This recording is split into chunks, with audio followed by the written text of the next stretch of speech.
Thank you for subscribing for 3 Oh, months wow. in a row. Keeks420, thank you for the 41 months. I appreciate Royal it. Paraceline just resubscribed. Royal Paraceline, Welcome thank back, you for Queen. the We 3 missed months. Thank you. West Fries, Thank you so much for subscribing for 41 months in a row. Dadbod96, thank you. I appreciate it. Keeks420 just resubscribed. Any smokers? Thank you. Thank you. For subscribing Jealous for 2 months Del Rey, in a row. thank you. West Zen, thank you Fries for the just 200 resubscribed. bits. Subscriber, thank you so much for subscribing to this stream for 1 whole year. I really appreciate that, and so does everybody else here. Thank you again. God bless. Dadbod96 just resubscribed. Hello, beautiful bestie. Happy 1 year since Thank I made you, the life-changing Dadbod. decision of becoming a Kaceytroner. Cheers. Best decision Thank of your you life. for subscribing for 4 months in a row. Jealous Del Rey just resubscribed. 4 months A.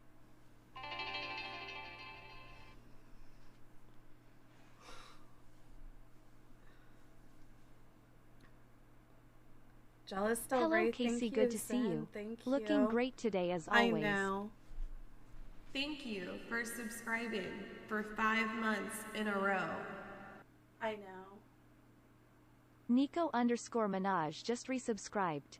Yay, you are back, Queen. Less than 3. Nico Minaj, Okay, thank you. all I Thank you fucking for the said gifted was I subs. spent 2 You're hours working on a amazing. fucking itinerary, and you didn't fucking help, and you could have helped. Okay, I could have helped. That's all I fucking said, is I spent 2 hours working on the... Row or Motorboat. Row gifted Your a Motorboat, subscription. thank you for the 5 gifted subs. Thank you so much for subscribing for 13 months in a row. RIC just resubscribed. Aries C, Casey thank Spin. you. 73 months in a row now. That's $365. Thank you for Shanti, donating thank to me. you. Chenti999 just resubscribed. Oh wow. Connie, thank you for the $2.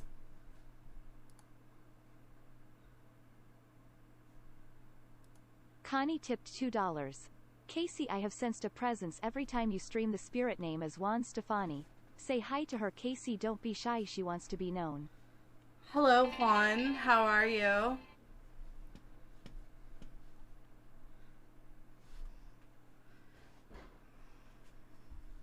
The Queen is back. Long live the Queen. Puff Puff, thank you.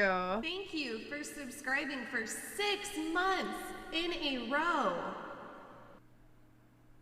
Strawberries 3 just resubscribed. Please don't serve, please don't serve, please don't serve. Less than 3. I won't. Thank you for subscribing for 5 months in a row. Twinkathy, thank you. Twinkathy just resubscribed.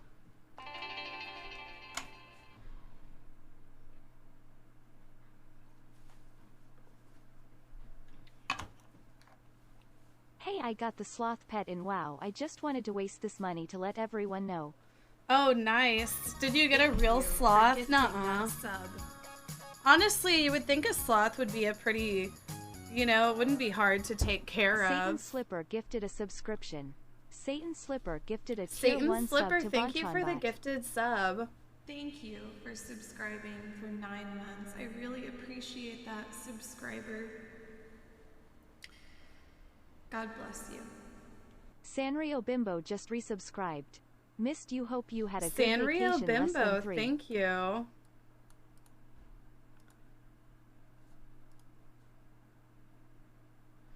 Can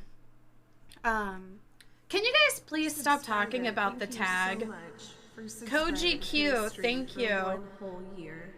I really appreciate that. Koji and so Q, does thank you everybody so else much here. for the 1 year. Thank you again. Not Neb, God thank bless. you.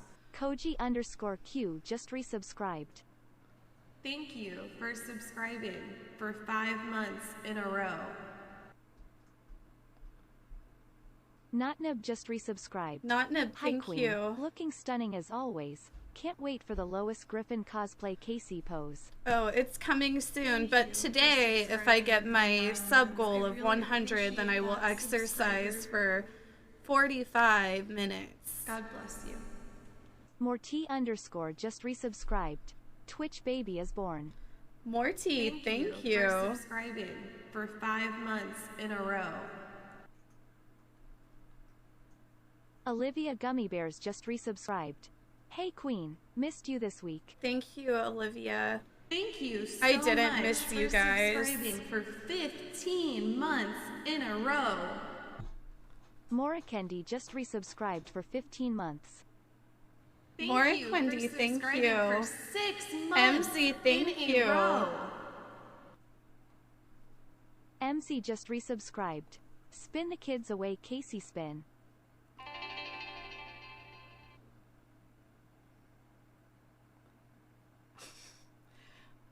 Juan Stefani, thank you for the $2. Juan MC, Stefani thank you for tipped the $2. 5-month strength. Hey Casey, I'm the demon that lives under your bed. I will leave you alone if you braid my chest hair.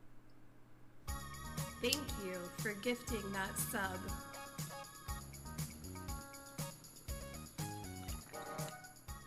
Tommy B 7973. I ain't afraid of you, gifted a demon. subscription. Tommy B 7973 gifted a Tommy tier 1 B, sub thank to you for Colonel the Putty. 3 gifted subs. Thank you for gifting that sub. Voicing, thank you. Tommy B 7973 gifted a subscription. Tommy B 7973 gifted a tier 1 sub to Rachel High. Thank you for gifting that sub.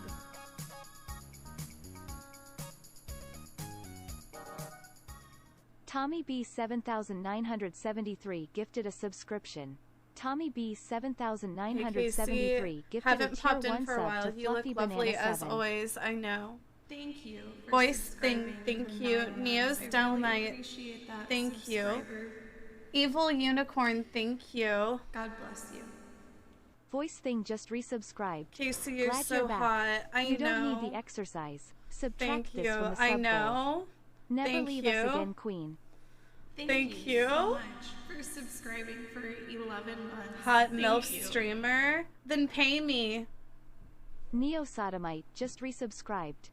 Fuck my poo $$ Y with a rake mom. Okay. Thank you for subscribing for 5 months in a row. Evil _ unicorn just resubscribed. Evil Unicorn, thank you.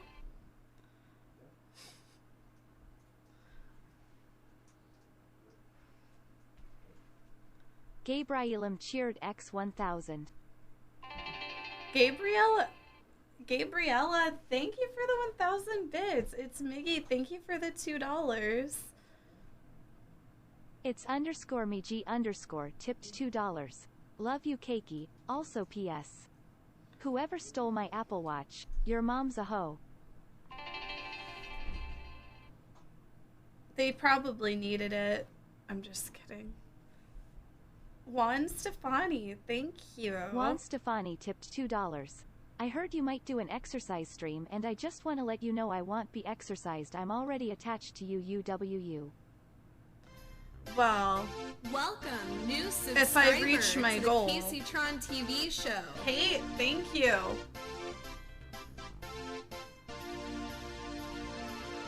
Kate, thank you for subscribing. Welcome. Kate _1017 just subscribed.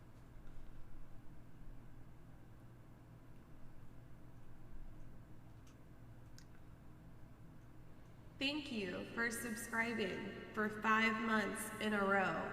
Lenny Plaza, thank you. Lenny Plaza just resubscribed. Queen. I know. Thank you for subscribing for 37 months in a row. Moxie just resubscribed. Oh hey Casey, welcome back from your vacation. Moxie Tonic, thank you for Thank the 37 you for months. subscribing for Pet 2 Fest, months thank in a you. row. A toilet stream, maybe soon. We'll see. Pet Fest You just know. resubscribed. Casey toilet stream when? Thank you for gifting that sub.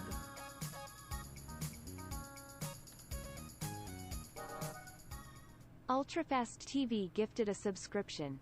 Ultrafast TV gifted a tier 1 sub to LXL Lee _. Okay, holy Ultrafast, thank you. Huff Puff, thank you. Why do you guys keep fucking subbing to me? That's all I fucking said. Is I spent 2 hours working on the Huff PPU Huff gifted a PP, subscription. thank you. Thank you. How high are you? I'm not high, Mayheart. I stopped smoking on stream, so no, I am not high. I'm so tired of you guys constantly accusing me and acting like I'm some sort of a drug addict. I'm so done with it, like honestly. No, you don't care. You're just trying to make me look bad. You're trying to make me look bad to sponsors and potential other viewers, and I'm tired of it. Like, no, I am not high right now, okay? I only do that off stream. So please stop acting like I'm smoking right now. I just got back from my vacation, and this is not what I want to deal with, okay? Get back to the subbing. Purple Tea, thank you for the 9 months. Get back to the subbing. Thank you.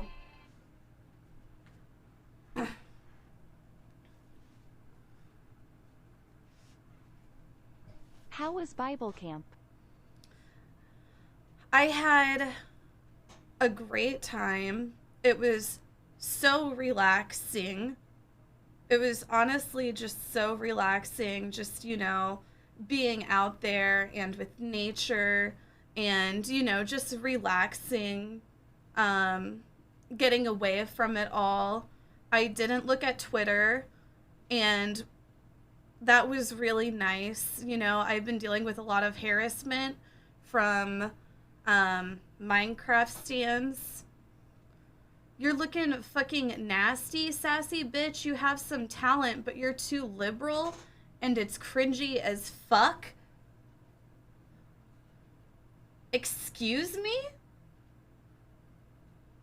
Do you know what's cringier? Thank you for gifting that sub. Than being too liberal?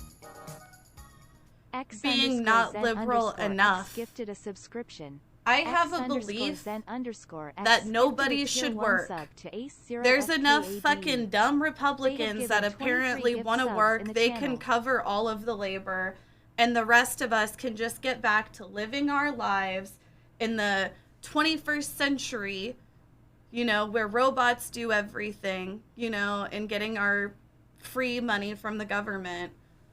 And that is my belief. I don't think that people should have to work. I think that everybody should be able to live a life like I do, where I don't work. This is work for me. Zen, thank you for the gifted sub. Any primers? Any primers? Any primers? Any prime subs? Does anybody want a prime sub? Right now I'm raising money for myself as a job. I'm basically the homeless person of the future, but I'm not homeless. But apparently there's some homeless people that aren't homeless and they pretend to be homeless to get money. You guys hear about those? That's basically me, but online.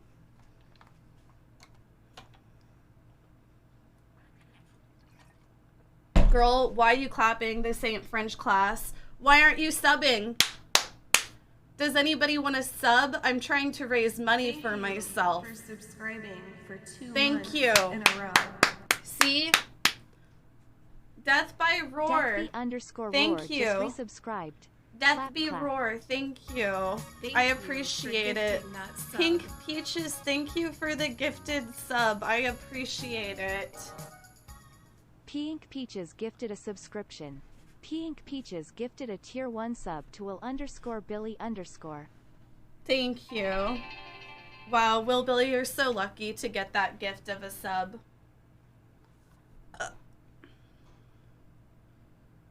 Bellinami tipped $2. I had to dropkick a Minecrafter yesterday. Here bestie doing my paypig duties.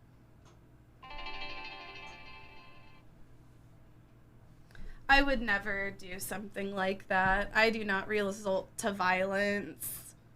Zemzu TV tipped $5. I was going to give this to Tiborg, but Casey is having a fundraiser right now. I need the money more. Thank you for subscribing for 8 months in a row. I need the money more. Big underscore What little song is underscore this? lies just resubscribed. This is Romeo and Juliet by Sergei Prokofiev. I'm John, thank you for the $2. And Big Little Lies, thank you for the 8 months. Hey Casey, I hope your trip was fun. Glad to see you back on tonight. Oh, I had a great Thank time. you Honestly, for subscribing I for wish it could have 33 been long longer. months. I hope wish you've it enjoyed could have been yourself. longer, Don't but forget here to I am. I unsubscribe. could never get a break. Carl42 just resubscribed. Okay, holy Carl42, thank you. I spent 2 hours working on a fucking Clearance itinerary, Coochie and you 420, didn't fucking thank help. you for the 5 gifted subs. That's all I fucking We did said, it. Okay, is I spent 2 slow down hours with the working on subs. We don't want too many. We want to get to 99 Clearance Coochie today. 420 gifted a subscription. Clearance Coochie, thank you. Thank And you Carlos for gifting Danger, that thank sub. you. She doesn't Carlos want to Danger 20 gifted a exercise. subscription. Well, who the fuck Carlos wants Danger to 20 gifted 3 months exercise? of tier 1 to The Crispy people who I Cupcakes. know who want They've to gifted 80 months exercise in the channel. are literal psychopaths. It's true. Carlos Danger, thank you for the gifted sub. Huff Puff, thank I'm not you. paying for your subs, fuckers. Use your Prime on this queen. Thank you. Thank you. You know, and if you don't have Prime, you should get it. Appreciate that And subscriber. if you don't have Prime, you should get God it bless you. and use Nixie it John just to resubscribed. subscribe to me. Thank you for gifting that sub.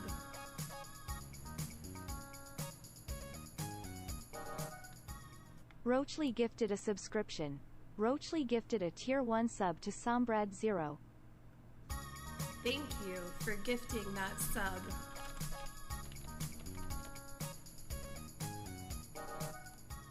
Beep Beep XD gifted a subscription. Beep Beep XD gifted a tier 1 sub to Lindsay the Eelf. Beep Beep, thank you. And XXY John, thank you. And Roachley, thank you for the gifted sub. Conwell, thank you. Conwell tipped $2. Bonjour Casey, I truly missed you. I was going to use these $2 to buy 5 squares of toilet paper to clean myself, but I decided to stay dirty for you, queen. Good.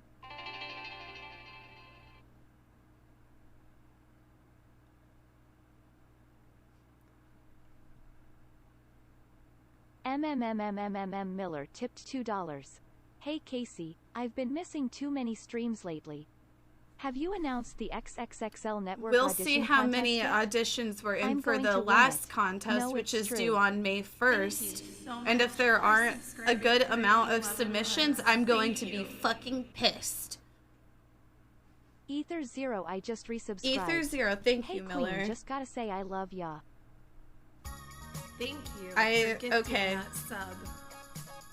I'm just kidding, Aetheroy. I love you. Taco Belly gifted a subscription. Taco Belly, Taco thank Belly you. gifted a tier 1 sub to Marvin Emily, NN thank you for the 13. 5 months. Thank you for subscribing for 5 months in a row. Lemalil just resubscribed. Lemalil.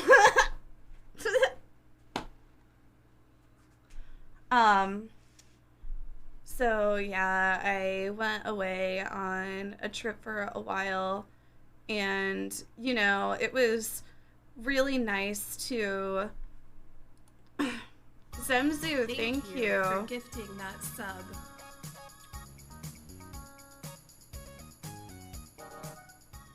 Zemsu TV gifted a subscription.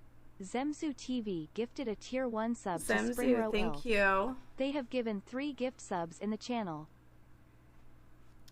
So yeah, I did just get back from a little bit of a vacation that I took. It was only 3 days. Well, technically it was only 1 day. I only took off 1 extra day for my vacation because it's all that I felt that I could really take off because my viewers are constantly just treating me like some sort of workhorse, you know, constantly. You know, so I was only gone for 3 days, you know, and honestly, it wasn't long enough. No, I wasn't on a 72-hour weed bend. Like, can you guys please stop acting like I'm some sort of a drug addict? It's really hurtful to my reputation. I only smoke weed off stream now.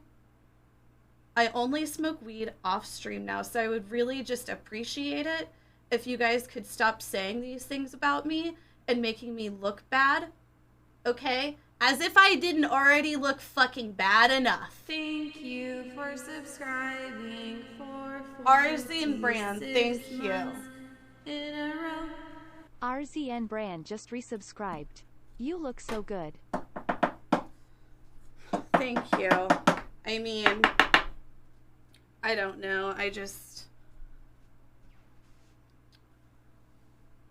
don't. 54 months in a row you've been subscribed to Schulten, this stream. thank you. Thank you.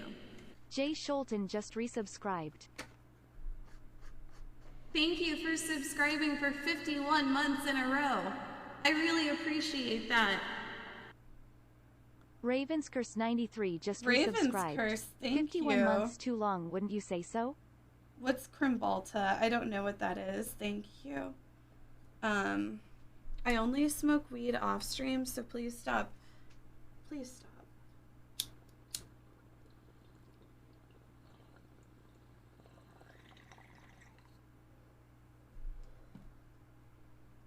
Any shots that you guys have of me smoking marijuana on stream, I need you to start deleting from the internet.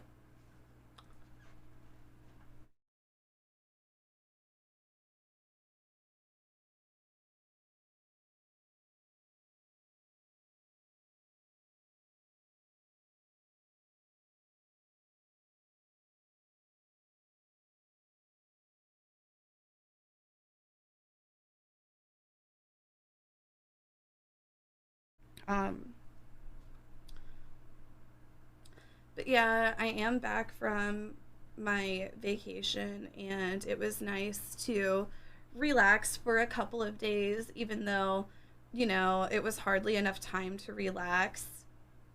A lot of people, a lot of my viewers. For subscribing for 18 Vicky Queen, months thank in a you. row. Dicky Queen just resubscribed. Hello my queen, I love you so much. Where did you go? Well, I only said where I was going like 20 different times, so I don't know why I need to say it again. It's like you guys never listen. You guys don't even know where I went.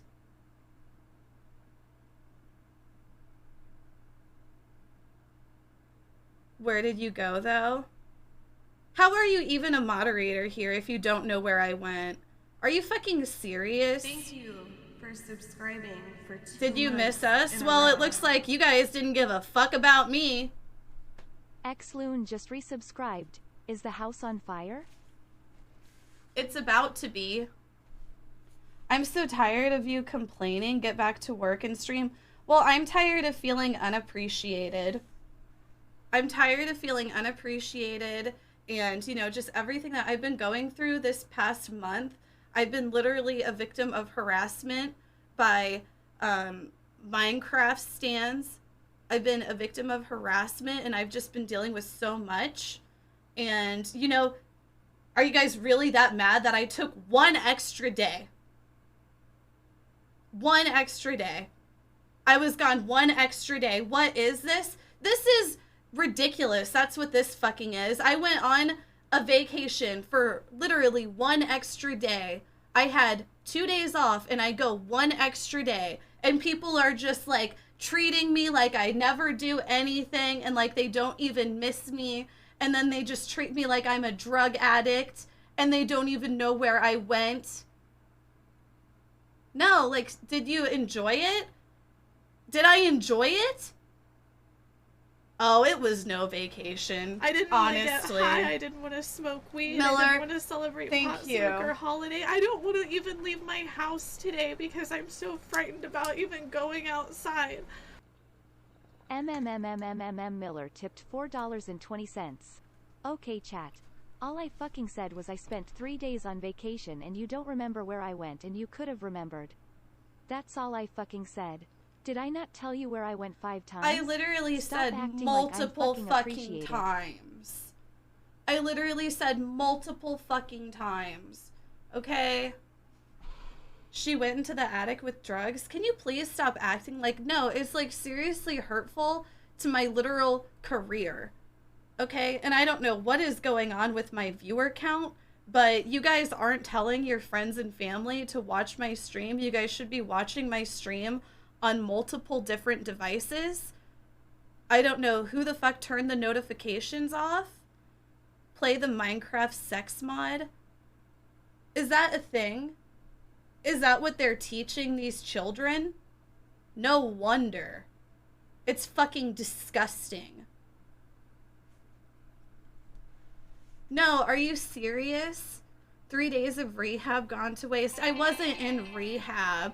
Oh, now the rumors start.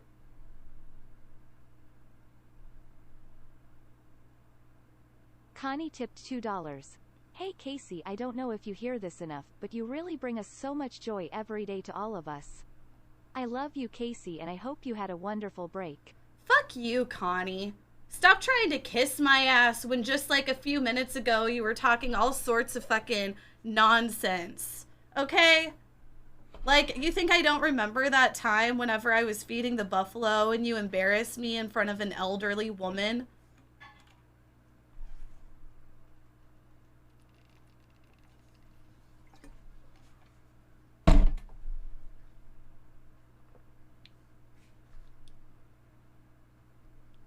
Have you gotten the vaccine yet? What is this? Is this some sort of, like, are you guys just questioning me? Oh, I go for 3 days and you guys are just questioning me all up in my business. Is this some sort of an interrogation? Are you drunk? Oh, so now I'm drunk. Which one is it? Am I high or am I drunk? Or did I just get back from rehab? What other kind of rumors are you guys going to spread about me? $2. I heard you talking shit about me. I need more money than you. Also hope you are having a good time streaming your back. That's not true. I'm a 30-year-old woman. Thanks, bye.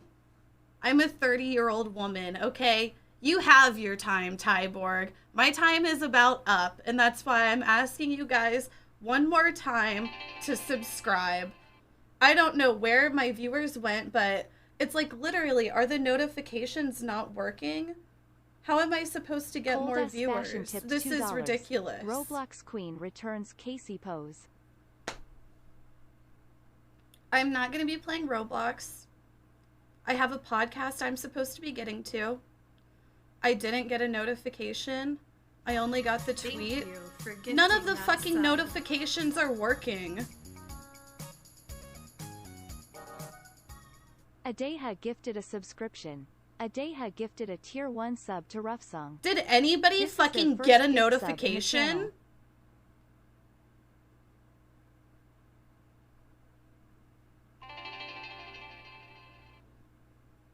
Adaja, thank you for the gifted sub. And Kansas City Coroner, thank you for the $2.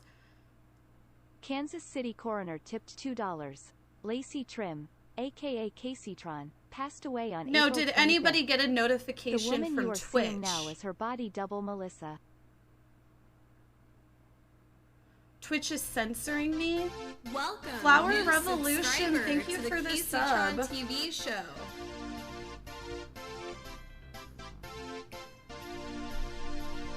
My channel is being flagged. Flower Revolution just subscribed. I'm shadow banned. Welcome, new subscriber to the Kaceytron TV show. I'm shadow banned.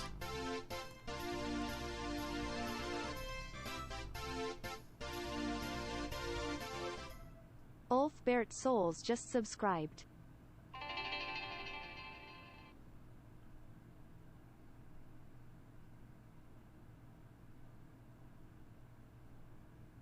Tiborg02 tipped $2. Love this script.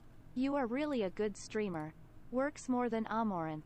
You're so mad and that's cool, I like when you're mad. Nothing but respect. Ulford Pay my Souls, rent, thank Tron, you for I the got a Prime notice. subs. Thank you for gifting that sub. Armin, thank you for the gifted sub. Wow. You guys are gonna have to slow down with the sub Erman gifting. gifted a I don't want to have to subscription. exercise. Erman gifted a tier 1 sub to Lord Pang Tong. They have given 2 gift subs in the channel. Oh, okay, so this is an act? Why does everybody always accuse me of acting?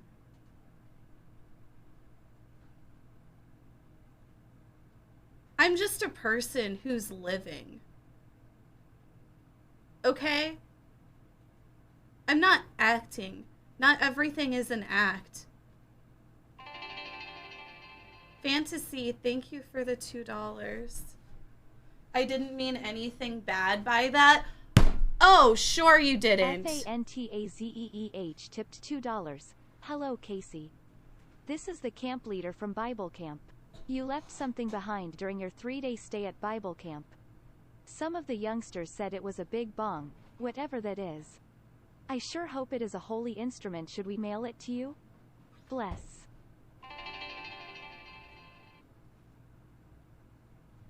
Oh, wow. Fantasy donating fantasies. Anonymous That's tipped not $2. real. Hey Queen, I heard you just got back from rehab. I am so glad to see you finally getting on the right path. Next I hope to see you start exercising again, smiley face. Stay healthy, Queen. God bless. Adam and Eve 412. Amen and Holy Father.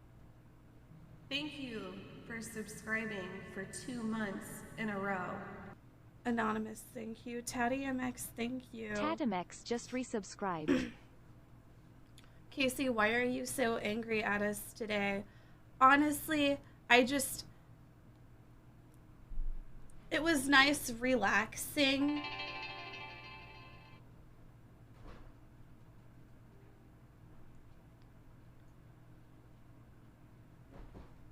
Anonymous tipped $2. Fat cow. Anonymous, thank you.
Anonymous tipped $2. This beach angry as hell cause she don't got weed, that's why her background is fire cause all she thinks about is the fire that she uses from her handheld torch to light up her dab. Apologize to Dream now for making him come out as straight.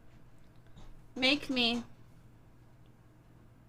RS Shorty, thank you for the host.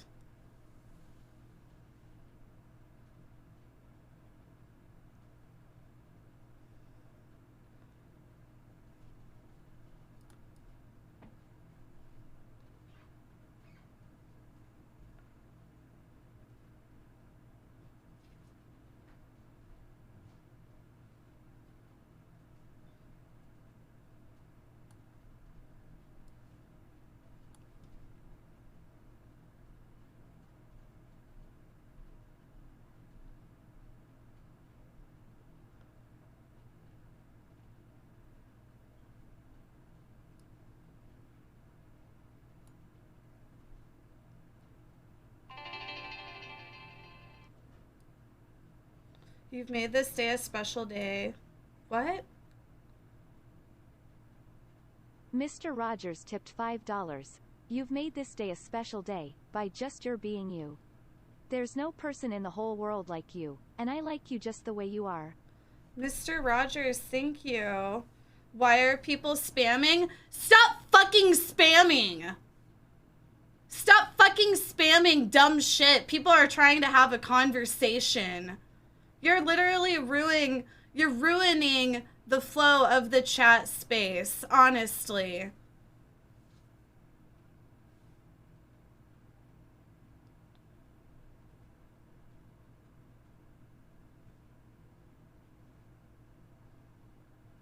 Am I lagging now? You guys are causing my stream to lag.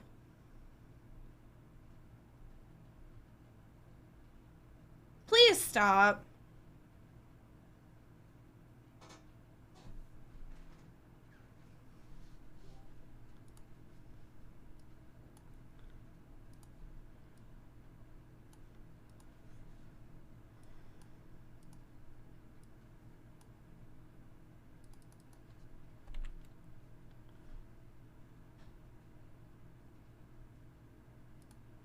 Thank you for subscribing for 9 months. I really appreciate that, subscriber.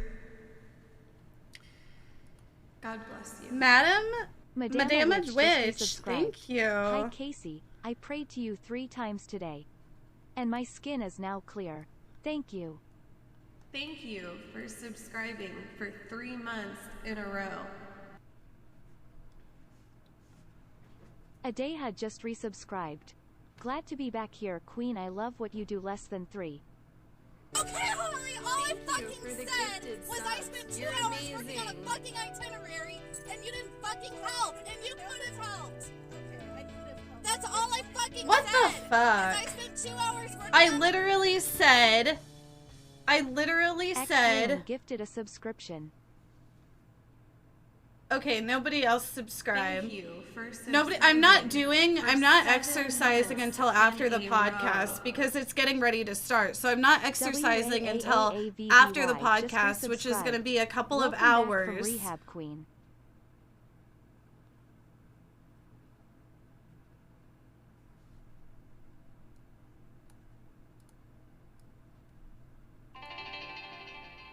I'm not doing it until after.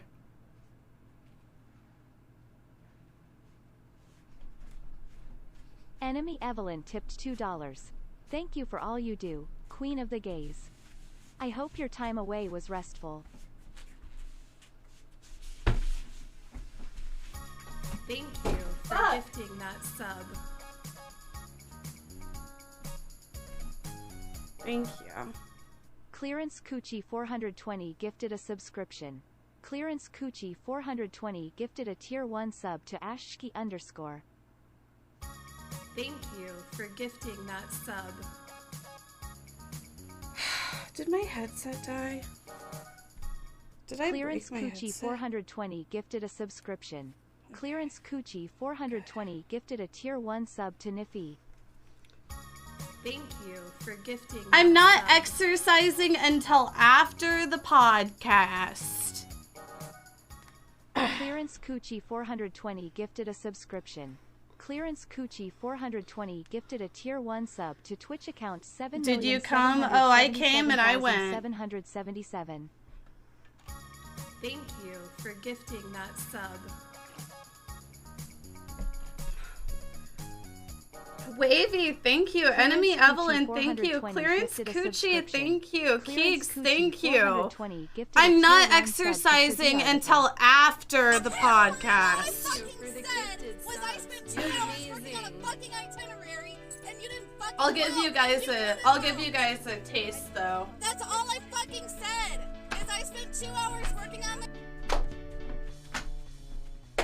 Keeks 420 gifted a subscription. Thank you. And that's all. Thank you so much for subscribing for 13 months in a row. Lunar Ben, thank you. Stop Lunar Ben objectifying 3 me. just resubscribed. I love you.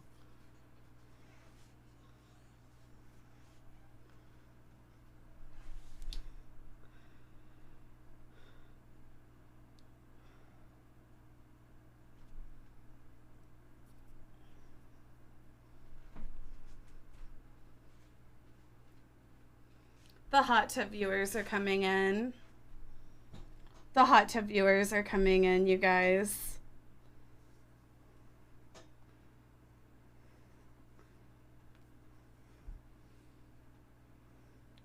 Did I just join a hot tub stream? You did. But this hot tub stream is different than the others.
Hello.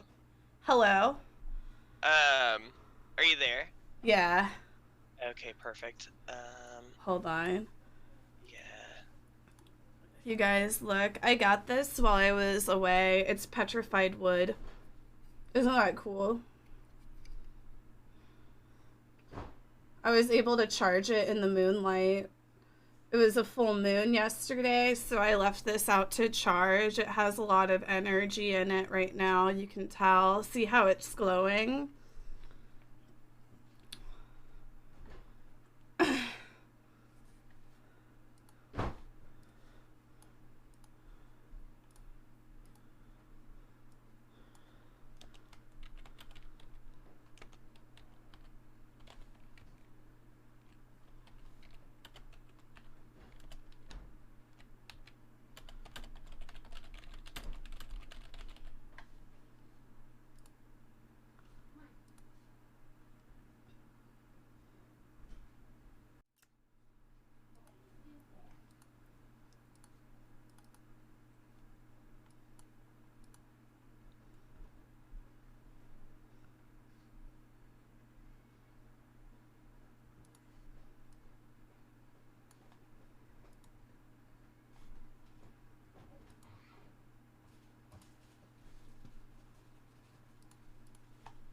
Those were not good.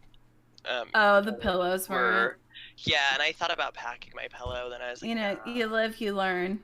I was like, nah, don't pack the pillow. You're just being obsessed. You're like being so Sean about packing. And I packed okay, but it's like I still ended up with like 8 pairs of shorts that I packed. And I'm just like, I don't know how that happened. I did make sure to do several outfit changes. As you should. As you Just to should. get Did you used get to some it. good pics? Only on the kayak. There were really no other good pictures that we took because we were really off the phones. You know. Yeah, makes Sometimes you sense. just gotta unplug. Mm. You know. Is Um, Casey there? Can she hear us? Yes, I'm here now. Okay. Okay. Perfect. Hello, everybody. Hello. And welcome. hold on. Let me do a new window capture though, since we're not going to be sharing a screen or anything. I guess. Hold on. I'm mad that I missed last week's podcast. Well, it's not a podcast. I don't smoke weed on stream anymore. This isn't about drugs or We don't- the recreational use of drugs. This is about 3 people and their minds. Yeah. So, I mean, one of the things I think we're kind of doing with this podcast, like the drugs. idea is, well, I think kind of like the idea though, is, you know, it's 3 friends getting together every week to kind of talk and kind about of like drugs and do drugs. Yeah. Things like that. Sorry, you can continue. I'm just being fucking goofy. Like, is this where we would actually start the podcast? Like, would we include this conversation for our listeners? I wouldn't. We're still experimenting with the podcast, you know, and figuring out what people like, which is, you know, kind of a challenge for us because we've just never been something that people seem to like. Liked. We just, We've always been very, we've always been very unlikable people, so right. Why not start a podcast? Likability isn't part of the emotion people get with us. But that's something we do plan to work on eventually. That's kind of one of the points of this podcast is to help us get better with being less awkward, right? Like whenever we talk and we're most comfortable with each other, I guess maybe. Oh, for sure. I think Are so. we? I mean, I think we are. I think we're most comfortable, at the very least, talking to each other. Yes. Casey, do you hear me? Yeah. What's going on there? Oh, somebody was just yelling in the background. Oh, what's I don't know if you can hear it. I don't know. I actually can't. Yelling at the house? No, I can't hear it at all. So maybe that's like I'm just saying I can't hear it at all. I thought this was episode 4. Fuck. Wait, is this episode 4 or is it episode 5? It's episode 4. I actually need to change my title too. Good call. Okay. Let me lock that in. Ooh, I don't like that though. Oh well, who cares? Sorry,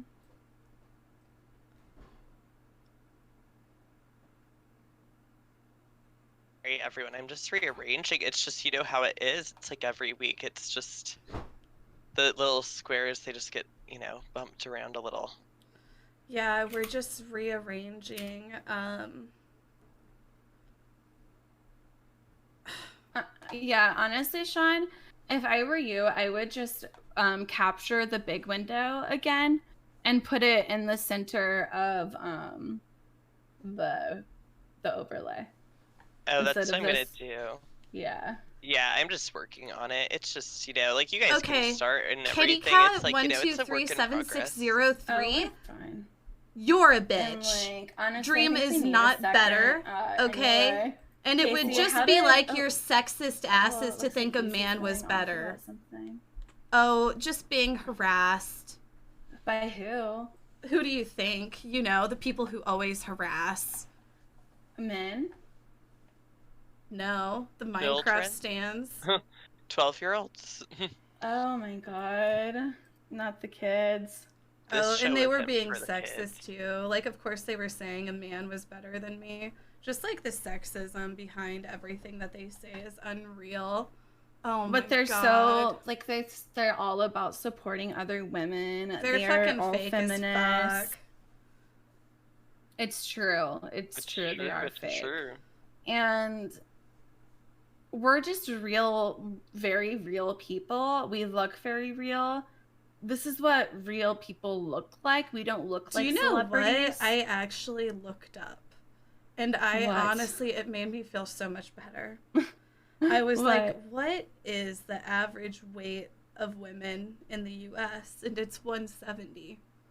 And I mean, of course, all of the women in the U.S. are bigger. You know, of course, we're the largest. But it made me feel better to know that I was, you know, on par with what the average is. That made me feel a bit better. Well, is that just like the average? Like, does that like include like, is that like taking everybody's weight and like dividing it by like all the people? Like, how do they find that average? I that's didn't something look I would that like to far. know. I didn't. I would look like that to know, far. like, is I'd it, like like, to know on... by region too.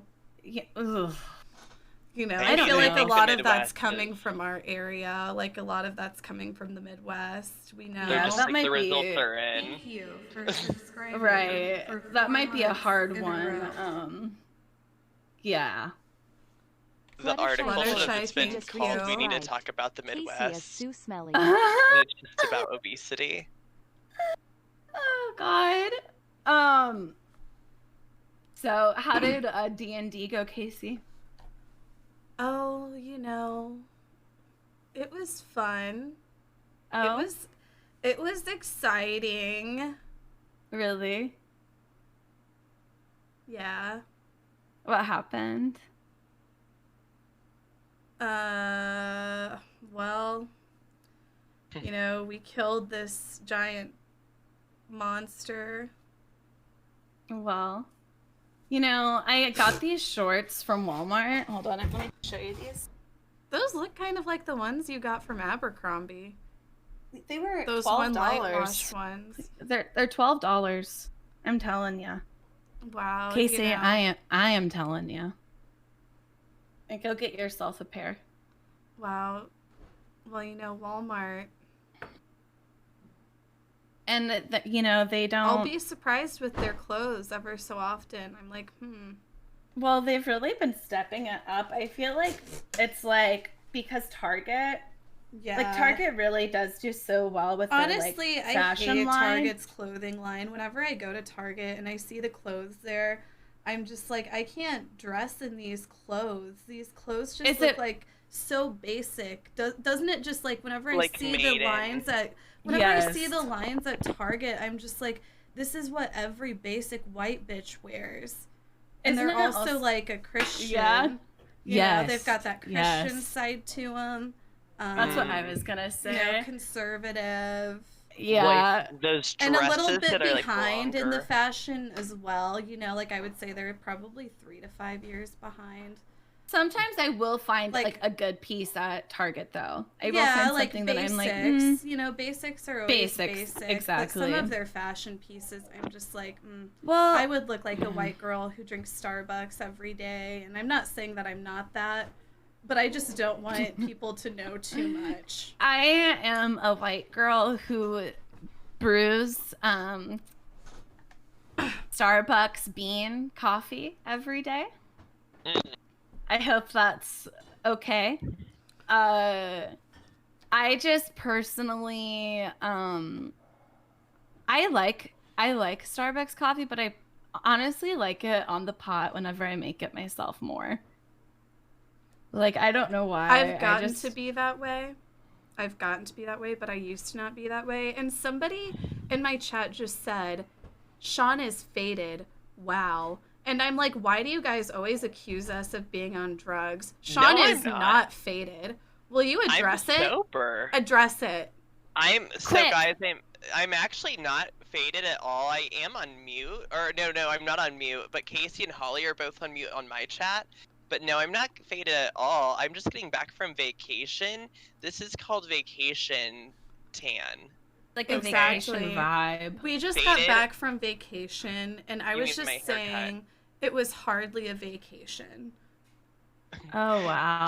It was hardly a vacation. Like, I could have used some longer We time could have used away. some more days. But I'm Yeah. constantly just being worked so hard by these people. Like, I felt like I could only be away for a couple of days, and then I'm rushing back, you know, Yeah, to no, play it was- my Dungeons and Dragons and do my podcast.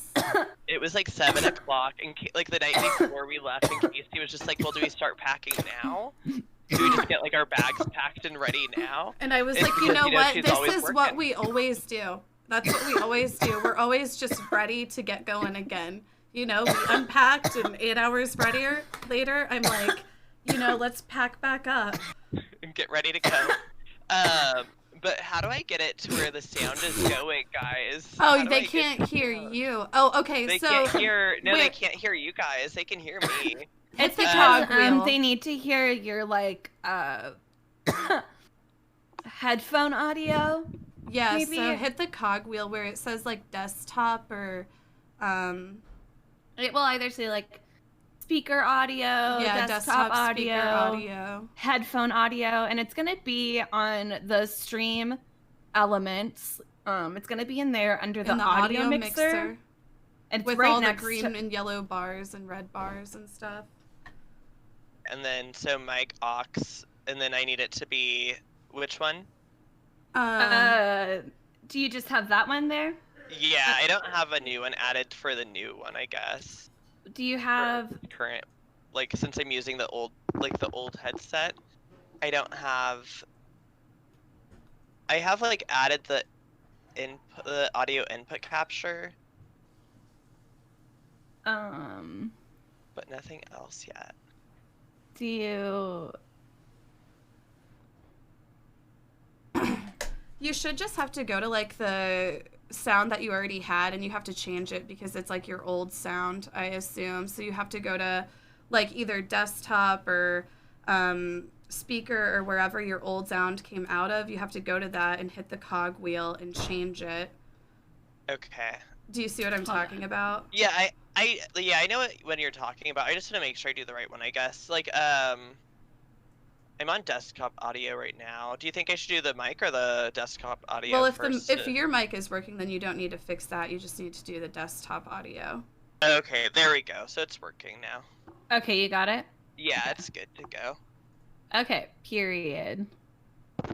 But it's just, it is hardly a vacation because, we just constantly working. I mean, like, Casey, I think both of us, we have this issue mostly, I think, because we're constantly like, all right, well, we got to get back to the grind. We've got something that we're working on. Oh, I was just like, we unpacked. Okay, so I guess we can tell about our vacation. So we went on a I'm like, would this part be included in the podcast? No. I mean, we'll find out later. Well, so we did go on a little bit of a vacation, and me and Sean we went to the Lake of the Ozarks, which is, a short little getaway from where we are in Kansas City. I don't know if you guys have heard of Lake of the Ozarks, but it's actually become fairly popularized from there the was show. the hit TV show featuring Jason Bateman. Mm-hmm. Ozarks. Yeah, so we went there, and,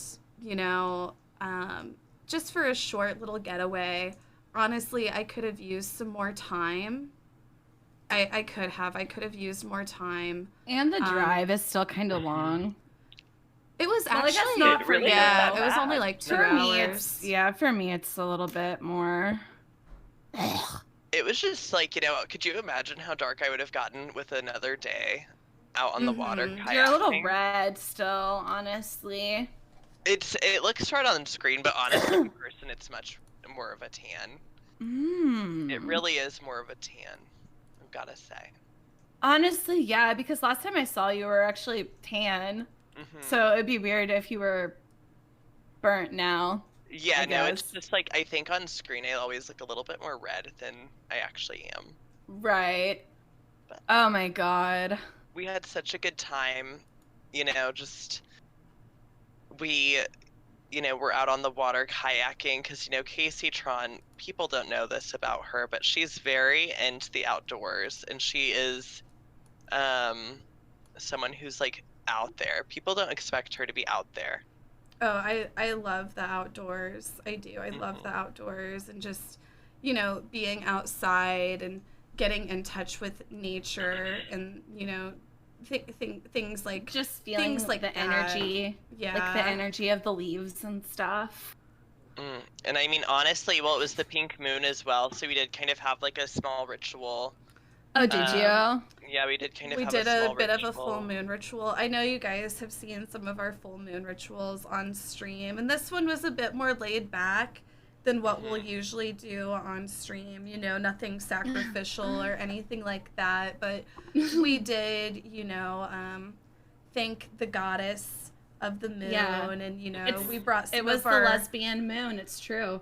we brought some of our energy, like our crystals, to charge. Like I got this petrified wood, and I was able to let it charge in the full moonlight. Oh my god, So, that's gorgeous. Isn't that beautiful? Oh my god. Yeah, I got Where did this. you get that? We went to these 2 really cool crystal stores.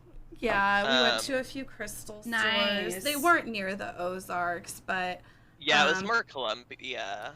Yeah. Honestly, like that's one of the things I definitely want to do whenever I do go to the Ozarks. I want to go caving. There's a lot of cool caves and stuff down there. But the thing that sucks is it's like they all have like a guide. So that kind of sucks, but oh well. Not if you know where the secret ones are. Ooh. I'm just, but you know how some people would say some shit like that. Cody. Like they know everything. Yeah. Cody. Yeah. But we love Cody. We did stay on the water, and there were a few kayaks there. So, you know, we all got out on the water, and just, you know, that was really nice just to be able to, you know, be on the water and, you know, just experience that closeness with nature and the water and the energy. And we were out there in the full moonlight, and I just felt like I was absorbing more energy, you know, being in the water, which was probably attracting even more of the moonlight. So true. Yeah, it was like the perfect time to go, though, honestly. Like, such perfect weather. There was a downside. Ooh. The allergies, you know, both mine and Sean's allergies were going crazy, and we were like, you know, luckily Sean had the Claritin, I had the Allegra, you know, so we were able to double dip and do some, you know. But, you know, never enough. Never. Because it was just, yeah, it was like, God, do we do do we do 4 allergies? I thought about it. Like, I did a bit of a ritual myself, and honestly it felt like one of the better rituals I've done in a while. I was like, wow. Did you do it on stream? I did it on stream. I just like charged and cleansed all of my like magical tools and stuff like I typically will, and I did a bit of a seance, and I did a reading, and my spirit guides were telling me that someone was being lied to, and they were being cheated and talked about, and I figured out it was me, and it was actually my chat. So, I mean, I know that's probably no surprise to you guys, but that's the power of the full moon ritual. There are people in this chat, and your chat, and Sean's chat, and my chat. They're liars, they're schemers, they're 2-time users. I don't trust them. I do not trust them, and neither do my spirit guides. And that's the truth. Yeah, you know, and I was just saying that a bit before we joined the call, you know. I feel like there's been some people preying on my downfall. I feel like there's been a lot of bad energy cast my way. And I don't know what is going on with my viewer count, but I feel like Twitch's notifications aren't going out. I feel like Twitch is trying to fuck me over. Either that, or I don't know, maybe the Minecrafters did ruin me. It's hard to say. I don't think that's what it was. I think Wednesdays are just not a good night for whatever reason. Finals are happening. That's true. I don't know, maybe it's because my mods fucking banned everyone. Oh, and here they're not even paying attention now. Something to think about. That's not true. Fuck you, Tyborg. Oh no. Not Tyborg. I would just I didn't ban anybody. I saw somebody was banned earlier. Who? I don't know. Did they deserve Where are that? the mods? No, it's like there's only 2 mods here. Are they sleeping on me? I guess so. I don't know. Or are they scared? They could be both. Do you want people talking shit on you? Who said that? No, I'm just confusing my mods.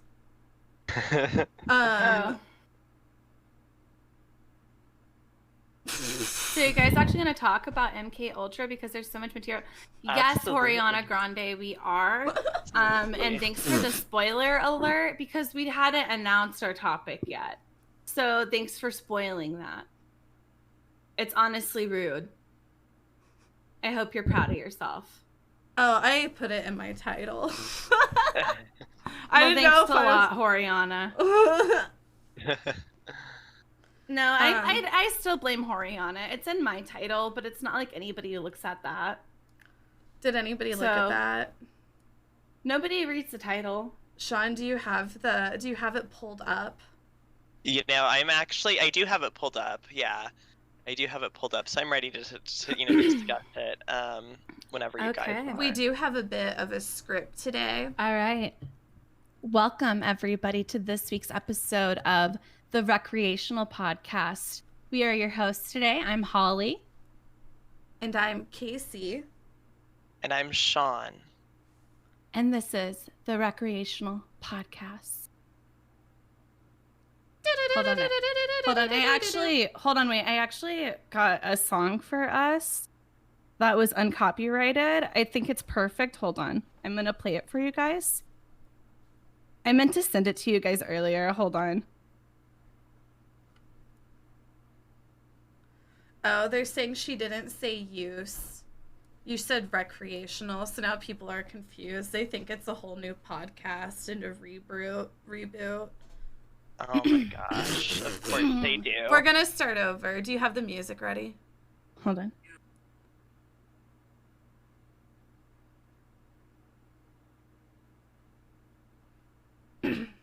All right, so we'll redo it. Hello. Hello. Hello. Will you talk, Sean? Say hello. It. Okay. Hello. I'm just testing. Can everyone hear me?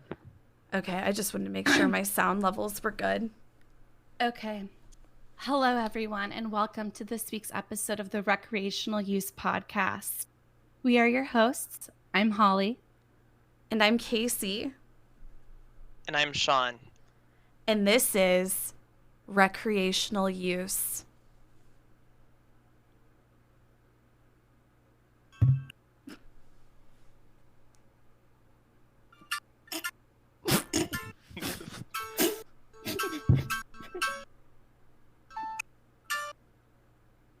It like keeps on cutting out.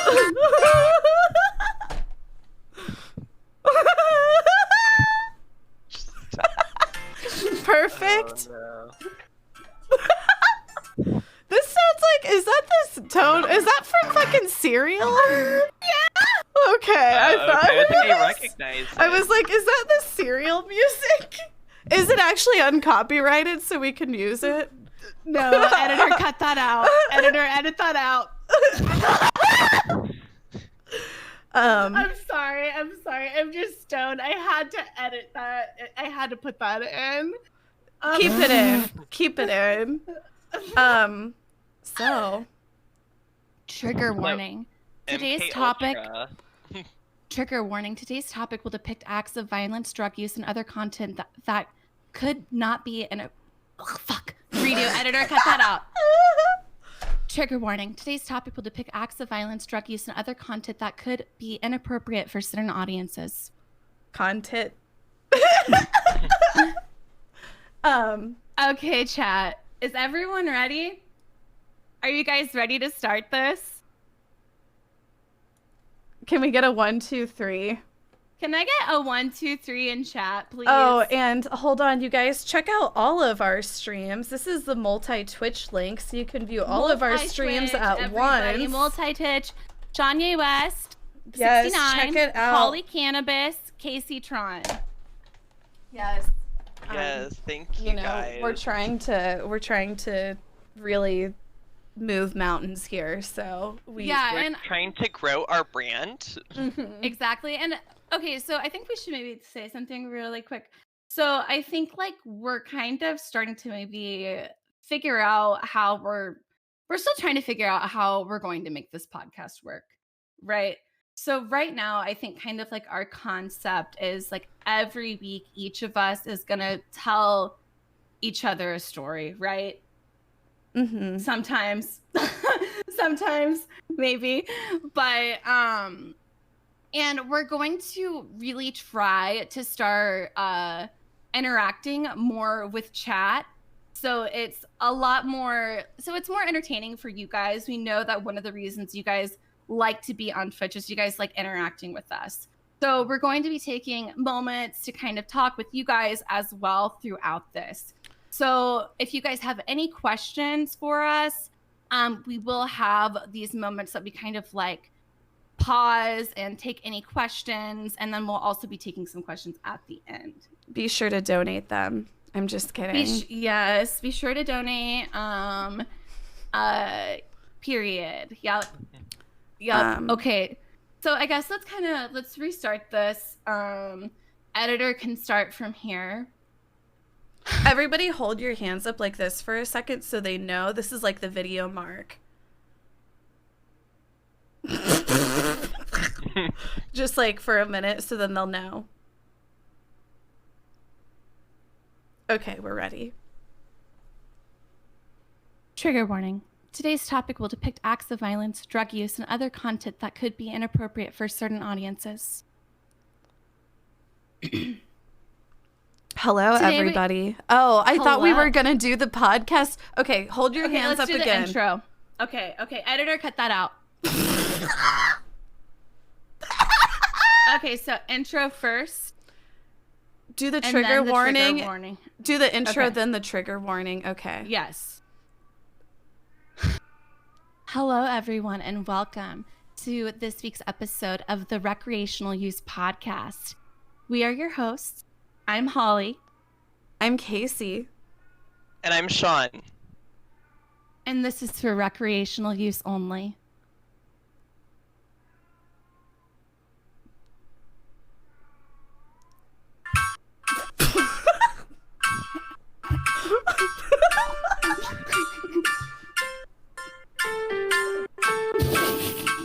I think I recognize that music from somewhere.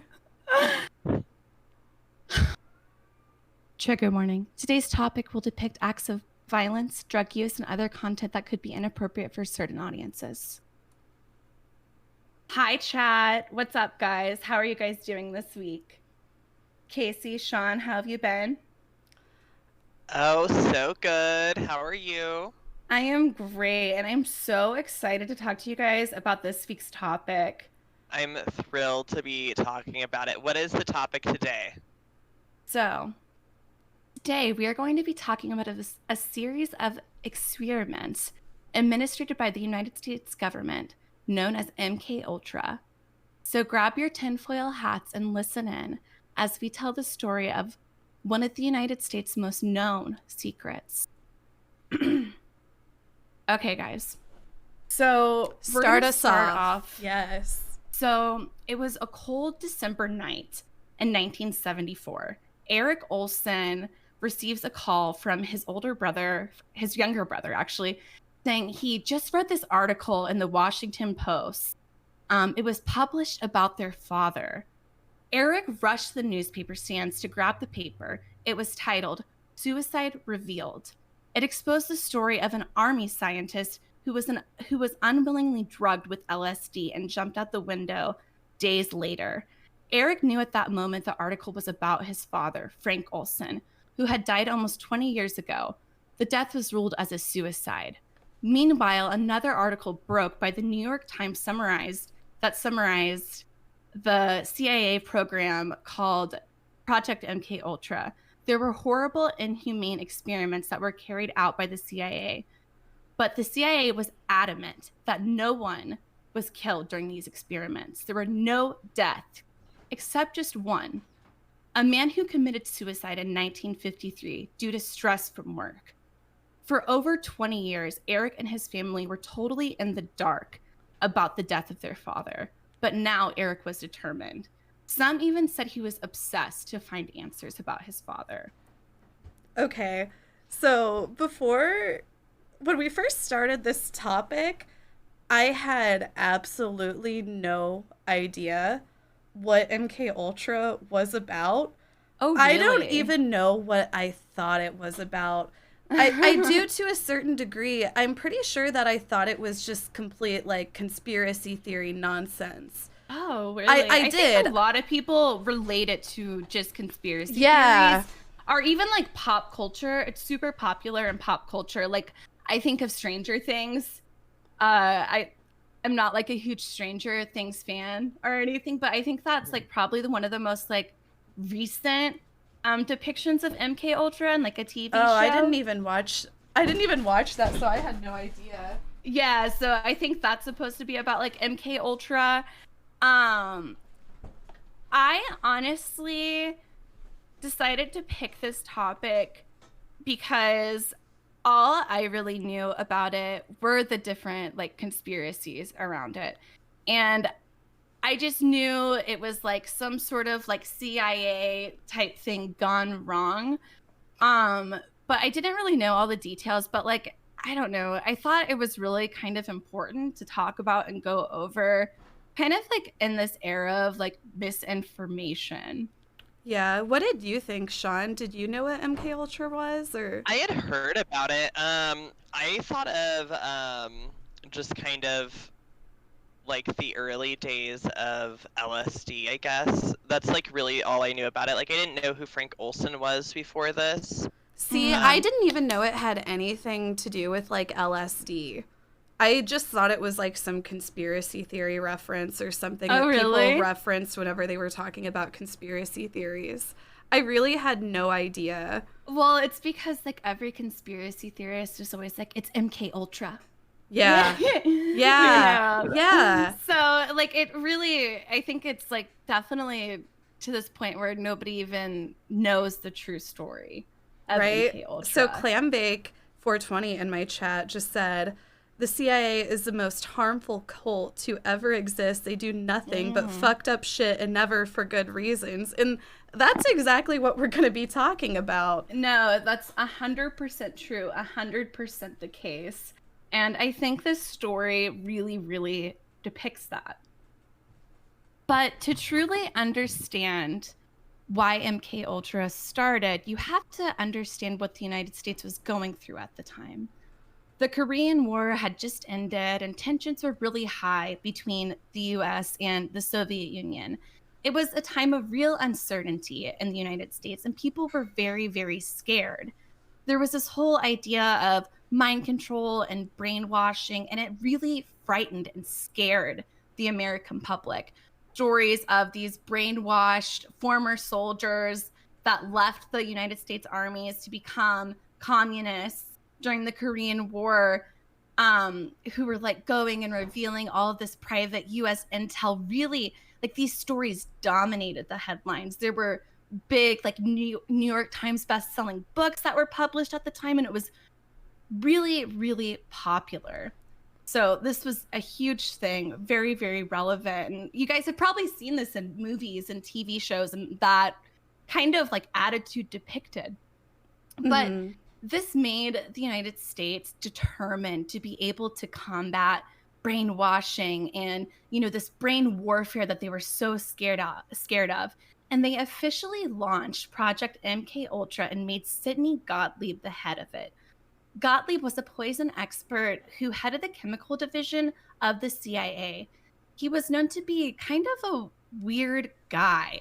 He had a club foot, which prevented him from being able to serve in World War II. And he kind of walked with a limp, which according to some of his colleagues, it seemed like it kind of made him overcompensate for the work that he did now since he wasn't able to serve in the war. Like basically, he was the type of guy to really stop at nothing for the greater good for his country. If I'm putting it nicely, I guess. But if I'm being truthful, Gottlieb was a total psychopath. He administered all kinds of tests and inhumane experiments similar to the practices of the Nazis. In fact, he modeled it after it. One of the most... Oh, sorry. Yeah. I was going to say, I even read that he actually worked alongside some of the Nazi scientists who had been, like, barred from the United States. Like, he would travel and, like, meet up with them, which was also, as a side note, very strange because he was an Orthodox Jew. Right. Right. So here he is just mingling with Nazi scientists. It's all very strange, but anyway. And this was 100% funded by the United States government as well. So yes, like this was actually something that was documented too. It was well known that he was working with these former, you know, like Nazi scientists, and it was completely accepted because they thought that they had to talk to them to get their answers. Whatever they learned, the United States wanted to know. So that was their reasoning for it.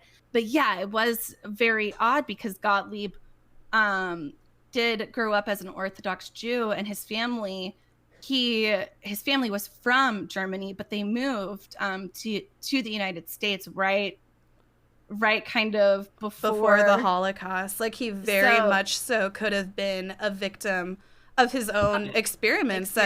Yeah. 100%, which is one of the things that is definitely really interesting about him.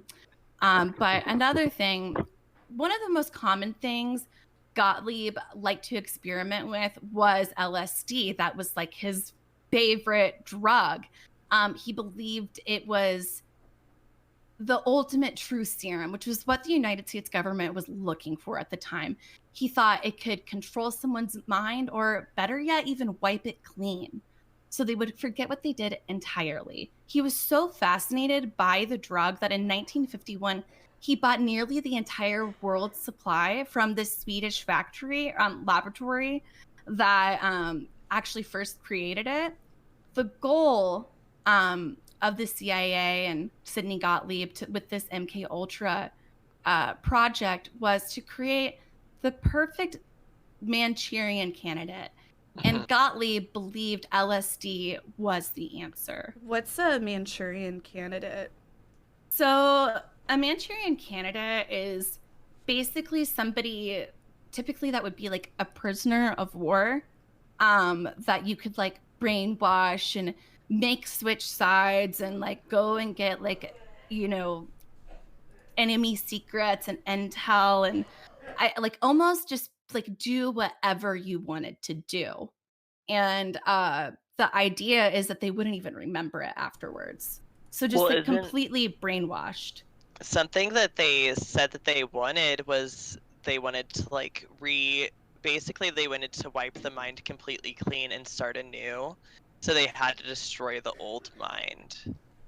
And that was something that was kind of popularized by another pop culture. Oh, sorry.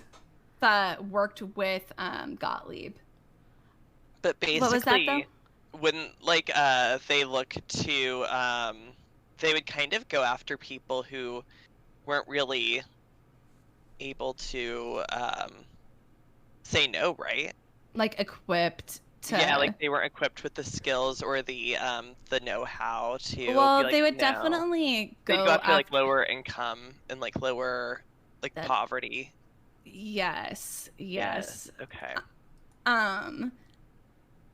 The CIA maintains modern capitalism. The CIA is watching this stream? Excuse me? I don't think it is. It's possible. But this is something that's like pretty widely covered. But whenever I was like writing all of this and reading into it, I was getting paranoid. Like I was. It's creepy. But Gottlieb, he would do these experiments on subjects both consenting and non-consenting. And this kind of brings us back to the story of Frank Olson. So Frank was a biochemist for the United States Army in the early 1950s. There's rumor that he was part of this project called Project Artichoke, but that's a totally different topic. But Frank was really good at what he did. He worked at Camp Dietrich, a top secret CIA agency where he developed biowarfare agents like poisonous papers, these poisonous fountain pens. There was a lipstick that he made that if you like opened it and touched it to your lips, you would die like instantly. He created to add to that, there was another thing that they made, and it was anal suppository that was full of gadgets that you could use to like break out of jail, or like if you were like imprisoned or something. Yes. Did you hear about that one? Yeah, yes. It's like there's so many rabbit holes you can go down with this. That's why I like whenever I told Casey and Sean, I was like, let's do this. I was like, be careful because there's a million rabbit holes to go down. It's insane. You can spend hours just on one. Oh my God. But it was definitely weird, like to think that the CIA was doing this, but like he made all these different things. He made this inhaler that was like that like made you inhale like a poisonous toxin. And I think it was even said or speculated, or I would have to look this up, but I think he was like one of the people that helped make anthrax. I'm not sure on that.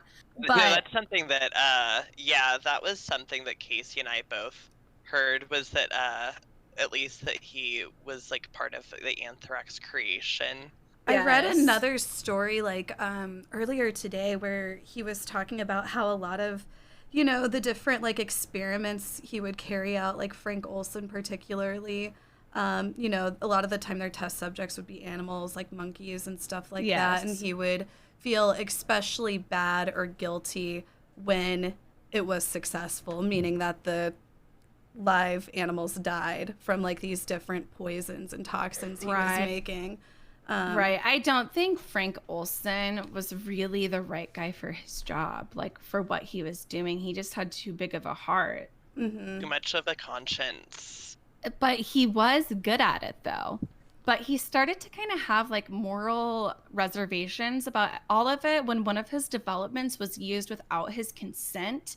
The poison was used on a group of like unwilling American civilians, and they all suffered a slow death that started with very flu-like symptoms. So this next part gets a little like fuzzy. There's like lots of names and dates, so just stay with me. But for whatever reason, blackmail, threats, or whatever, Frank stayed at Fort Detrick either way, despite the fact that he had all these moral misgivings. And on November 18th, 1953, Frank went on a retreat to Deep Creek Lake with 10 other colleagues, and none other than Sidney Gottlieb was there. That Thursday after dinner, Gottlieb unknowingly spiked the men's drinks with LSD, and once they finished, he told them that he had drugged them. The next day, Frank rushed to go home, actually leaving the retreat early. He told his wife that night he had made a terrible mistake, and that Monday he actually attempted to resign. Unfortunately, he was unable to do so. For whatever reason, hours after attempting to resign, he told his wife that he changed his mind.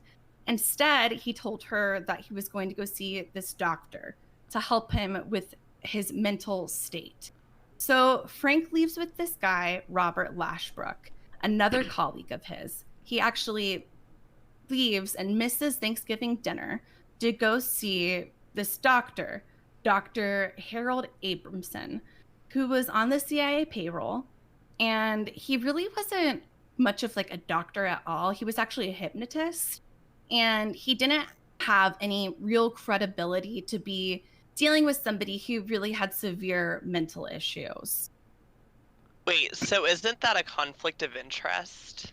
Yeah. So the fact that the CIA was like having him go to somebody that was also on their payroll is definitely a conflict of interest, which is something we see that happens over and over and over again throughout this. But that's not all. So the next morning, at sometime around 2 a.m., Frank falls to his death from the 13th floor of the Hotel Statler.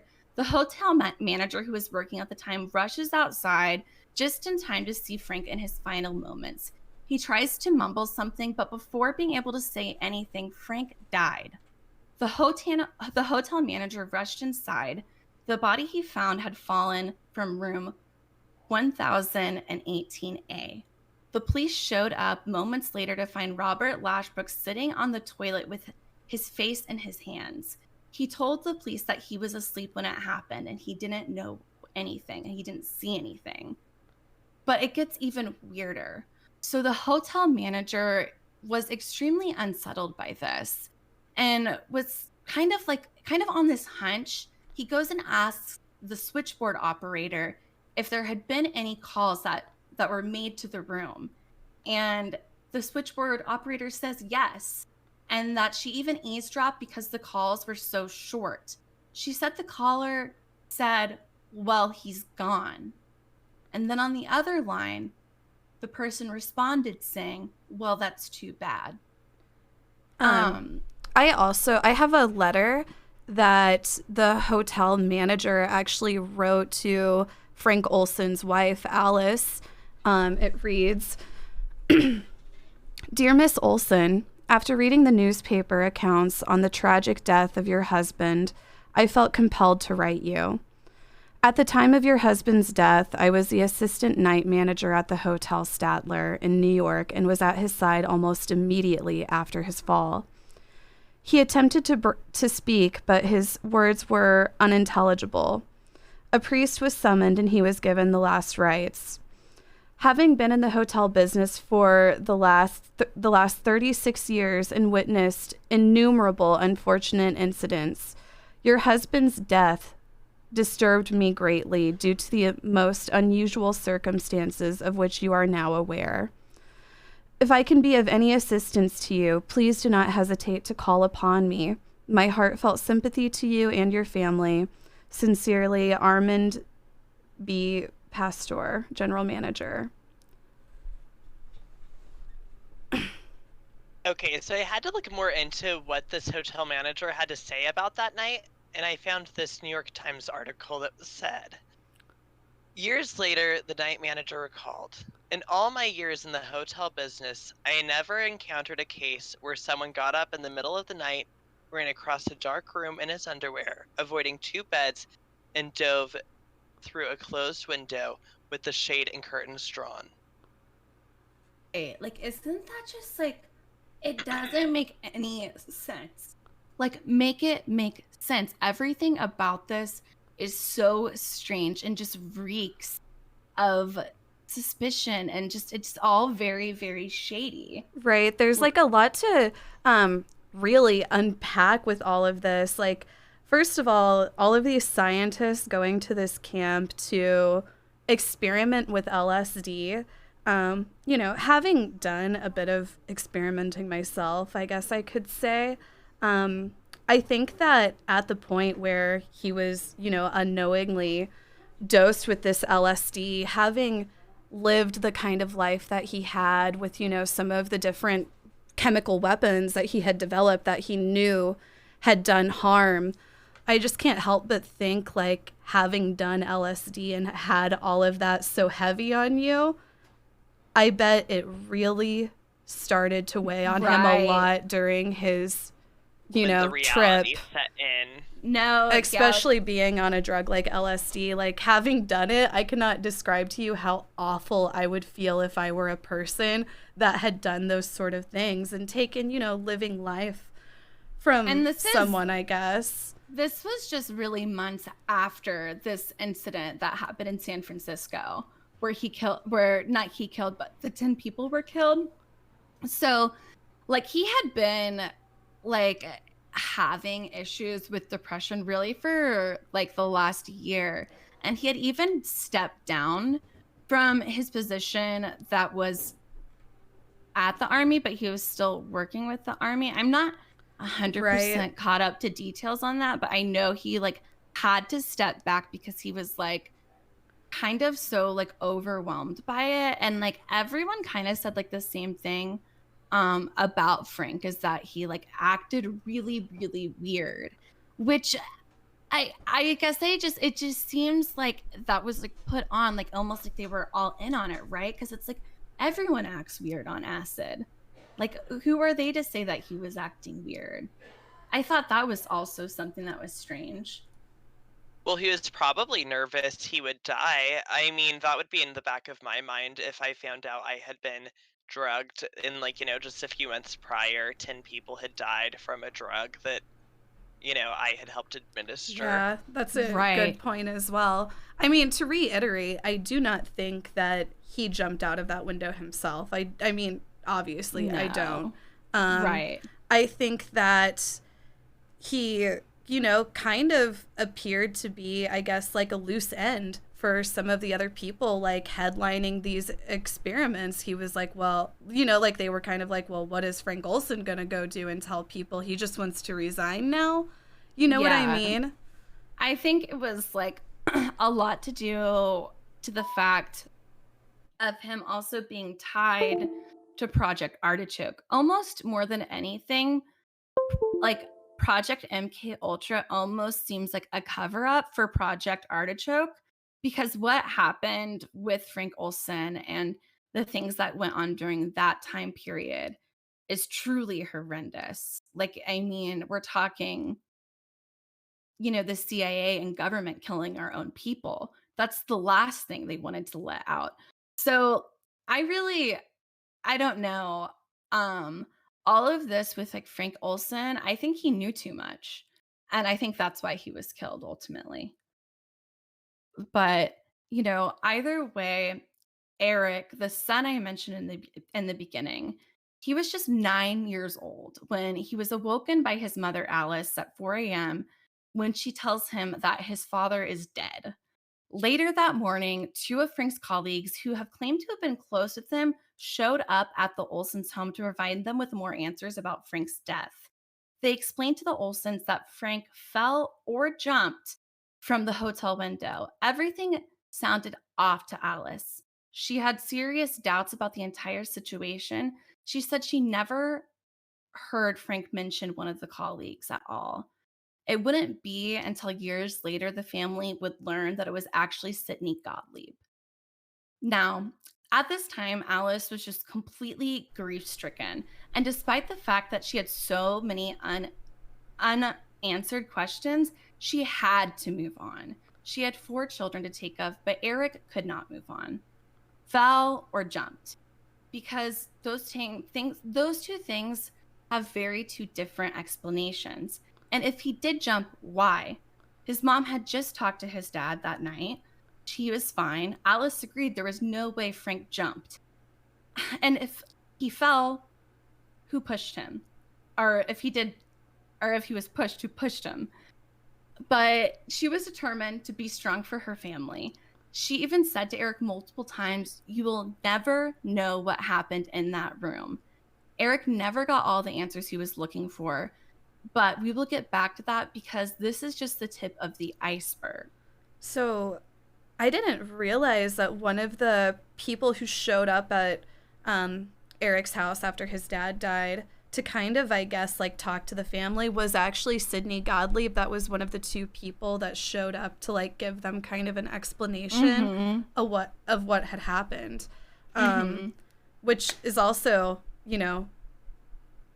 very suspicious. Telling. Yeah, very telling. It wasn't until years later that they realized this, and it was Eric who realized much, much later. I mean, it just gets crazier and crazier. I mean, like, what do you guys think? We told you guys to save your questions, and I'm not seeing any. Remember, guys, if you have questions, feel free to ask. We will be stopping periodically to respond to chat. Okay. But... Or anything to add as well. Yes. So, even though Frank died from these awful experiments, this did not stop Sidney Gottlieb. Not even by a bit. In 1952, Sidney Gottlieb gets this idea that they want to know at what point during sex is a man most likely to share his secrets. So they set up a web of CIA safe houses in Greenwich Village and other parts of New York and California. And it's called Operation Midnight Climax. I'm sorry. The CIA What are you doing? The CIA hired sex workers to lure non-consenting participants into these safe houses so they could run these like so-called experiments. And inside every room, there was a two-way mirror where a CIA agent would watch on the other end and record the activity. This is what George Hunter White had to say about it. He ran one of the Greenwich Village's safe houses. Sean, I'm going to send this to you and have you read it off for the chat.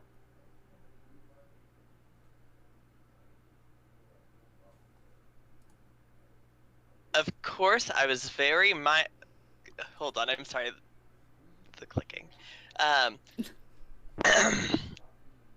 Of course, I was a very minor missionary. Actually, a heretic. But I toiled wholeheartedly in the vineyards because it was fun, fun, fun. Where else could a red-blooded American boy lie, kill, and cheat, steal, deceive, and pillage, with the sanction and blessing of the All-Highest? Wait, this is something that George actually wrote to Gottlieb? Yes. No, that's something that he wrote to him. Yes. I'd heard like a lot of like George being described as kind of like a crooked cop type. Yeah. He was like not even a cop. He was like a undercover. He was like actually like a drug lord. Right. They, like, he specialized on. Oh, he was. Yes. I knew he specialized in narcotics, and I know it was said that a lot of agent. Oh, really? I know it was said like a lot of snitch. Yes. Oh, I know it was said a lot of the stuff that he like would confiscate, he would end up like actually doing, and he was like a big user himself. And then just like imagining this guy just like sitting away in hotels behind a mirror watching other people have sex with prostitutes. It's kind of like, what were they thinking? It's almost like, was Sidney Gottlieb on fucking acid the whole time he was coming up with these crazy experiments? So I mean, he definitely was, by the way. By his reports, he said that he had done acid at least over 300 times. Right? Like that. Like I just can't help but think like when he came up with a lot of this stuff, he was just really on one, you know? And also, I'm just like, was it really that hard for men to figure out like that they had to set this whole sting operation?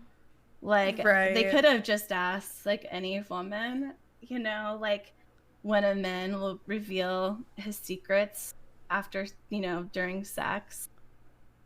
After. Just right? Like, I mean, like, you know, like, I mean, it's just like what do they think? It's after, I guess. Like, after you get them.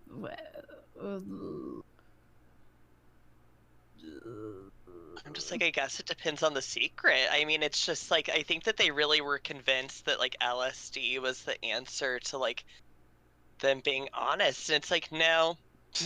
And then also kind of the idea that the CIA was like, were paying sex workers too. It's funny. And they were being paid well, from what I understand. Like, good. Like, good. Somebody in my chat said the CIA always has the ability to fly in and out of the USA without customs, etc. Smuggling drugs was always a natural thing for them too.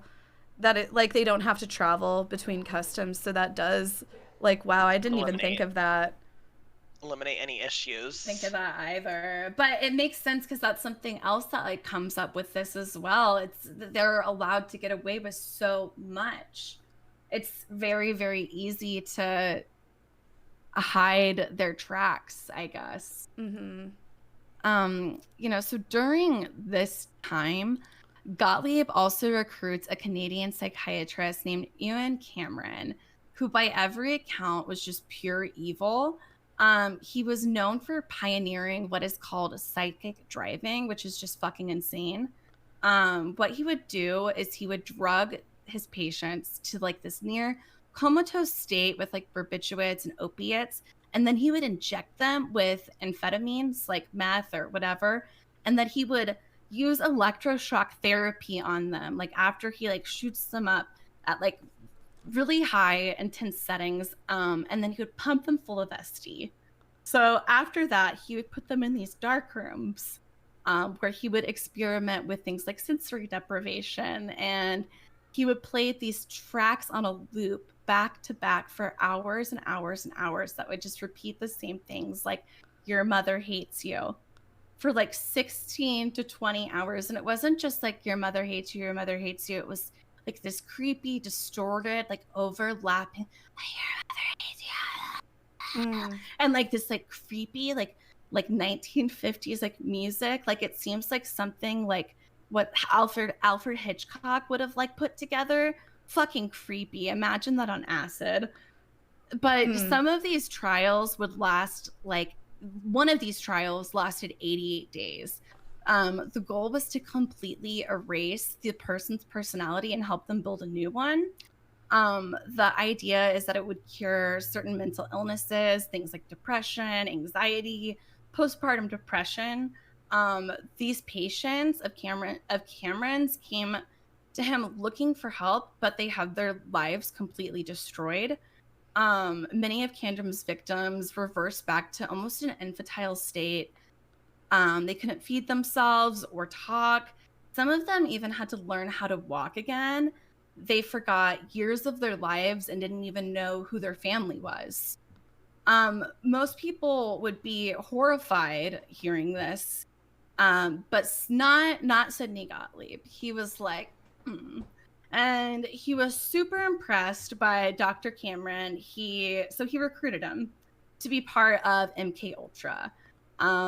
So Cameron continued to carry out these sadistic practices for MK Ultra under MK Ultra 68 in Canada, all while being funded by the CIA.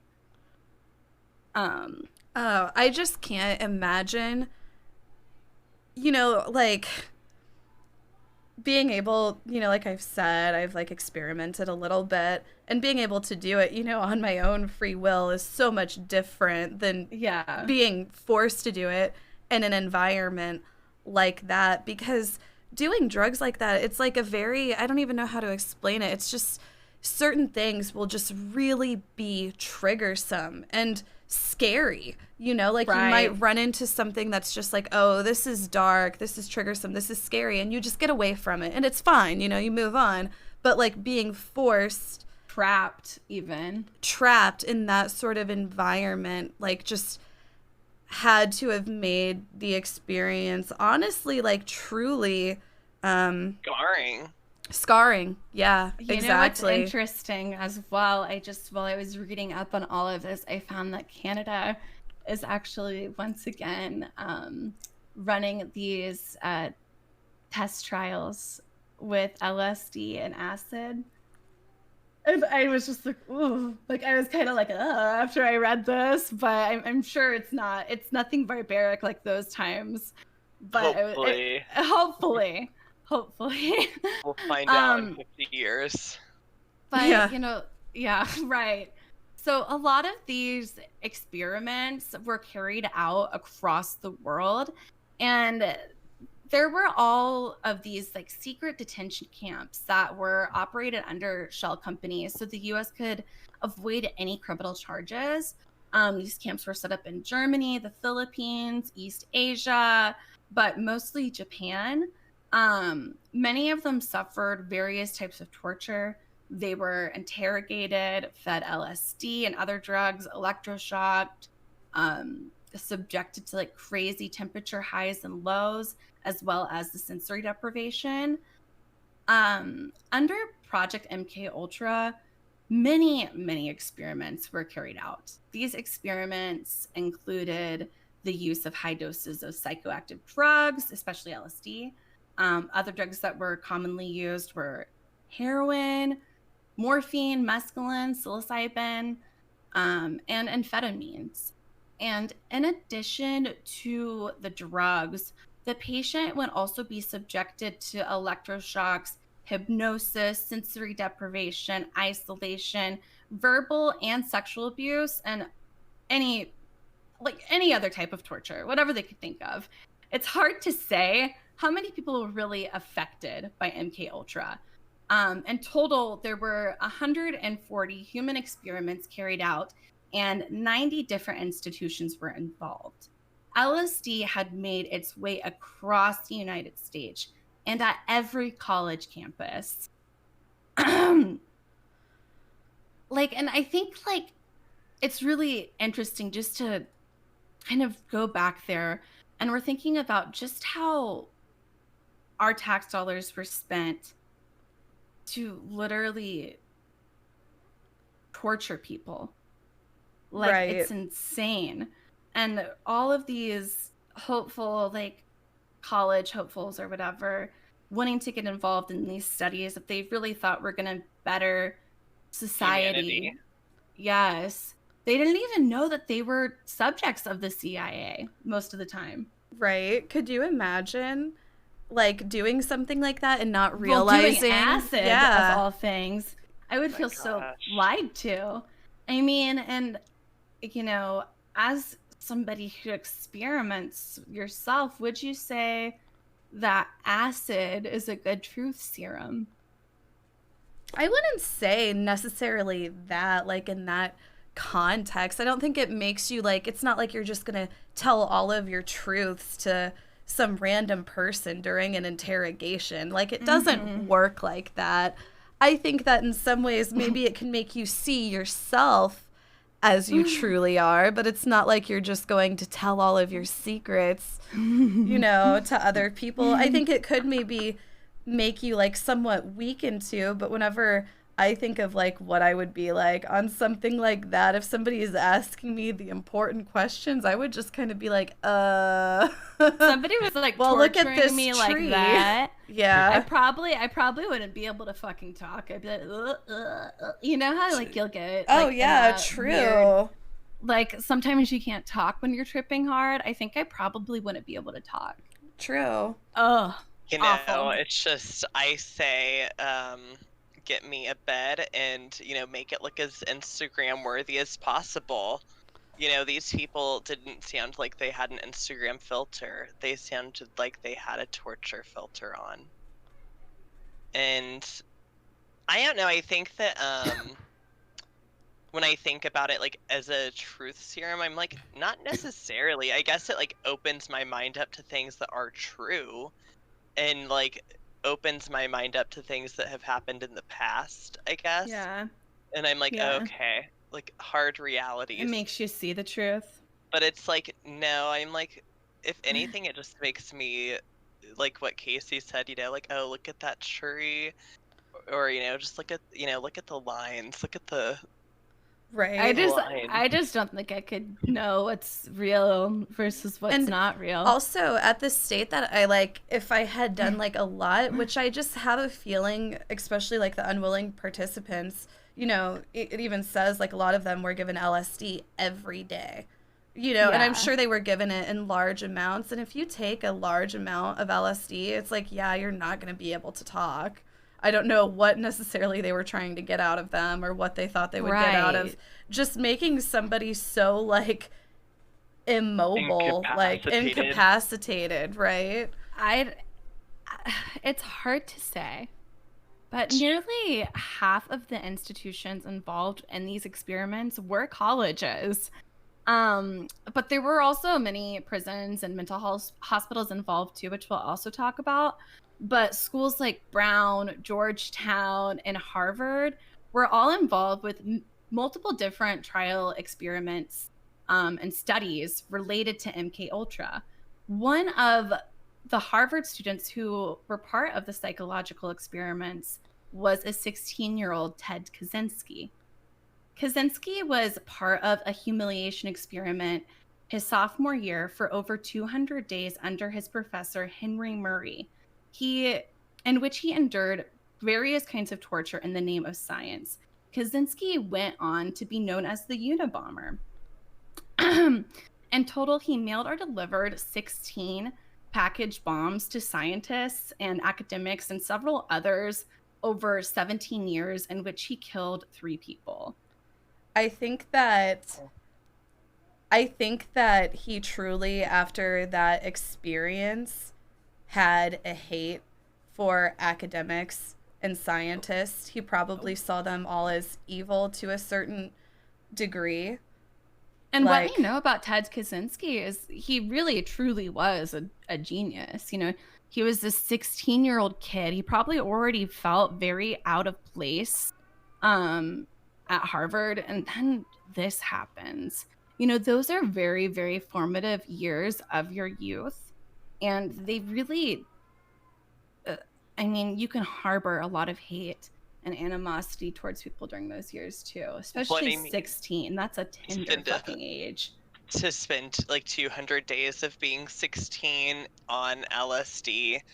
And for me, I guess I'll lose track of like what I'm doing and thinking.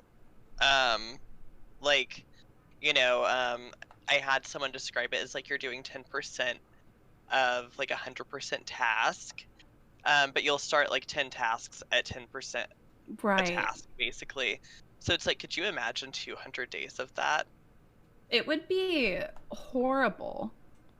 So somebody said that he has a manifesto too. That's interesting to read.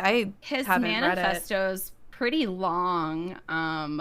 Or I would have included it, but it's very long. What's like kind of the TLDR, if you could give one? I mean, he kind of talks about his hatred for the United States like government, like how they made him this way, and it gets weird. I don't know. It kind of it's worded in a way that's a little hard for somebody who's simple-minded to understand. It's very like it's like a speak that like a very intellectual kind of speak. A dialectual form of speaking. That's really honestly above me. I'll be honest.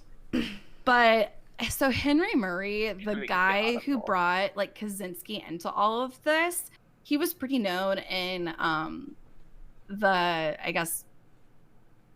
area or whatever, and he actually supervised many psychoactive experiments, including Timothy Leary's.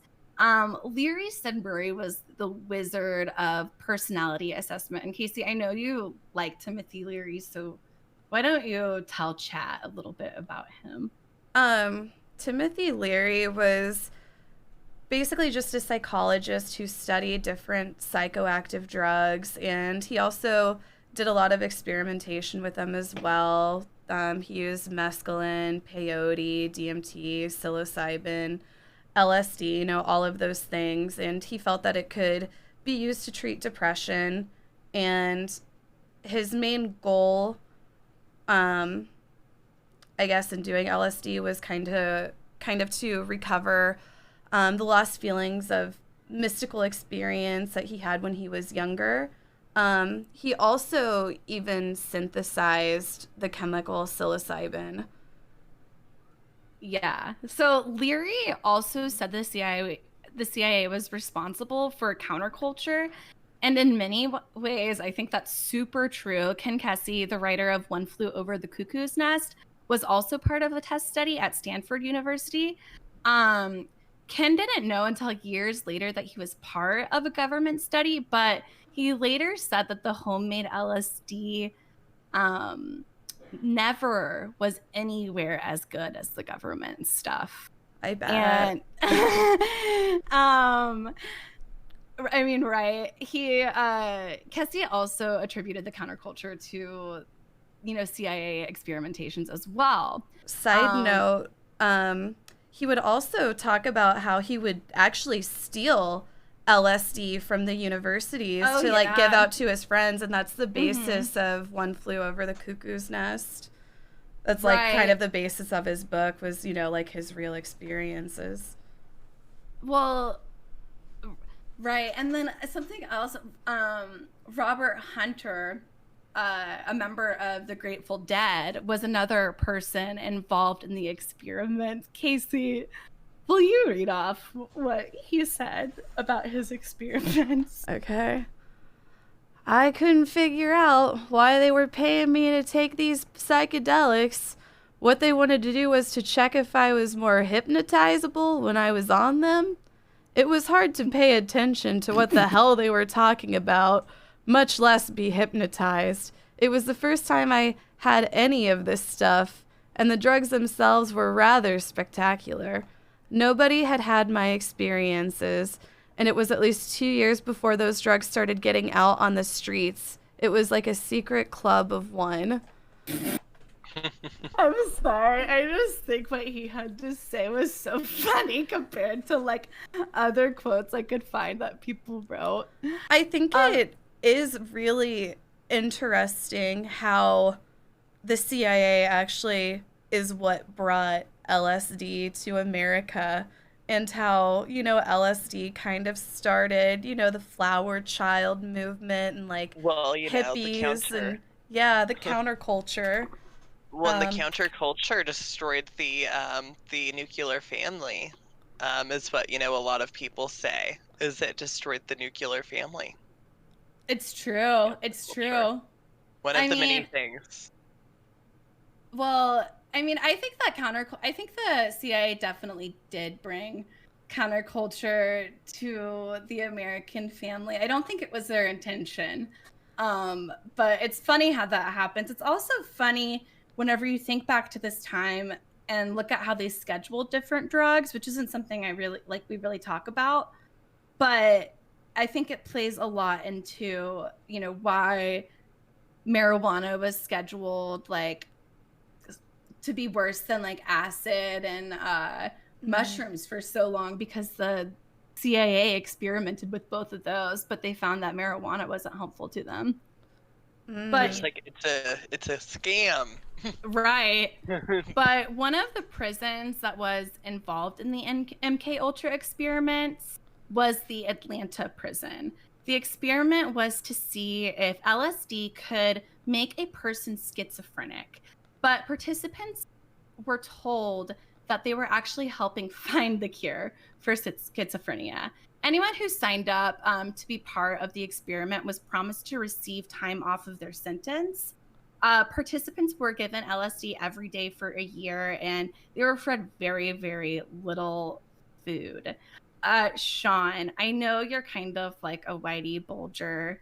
Like, I know he's somebody that you've been interested in. Why don't you tell chat a little bit about him? Yeah, so Whitey Bulger was an American mob kingpin that, you know, devastated communities around him during the 60s and 70s. He killed somewhere around 20 people, give or take, and was involved in a lot of other criminal activities. And I actually have a quote from him about his experience that I'm going to read off for chat.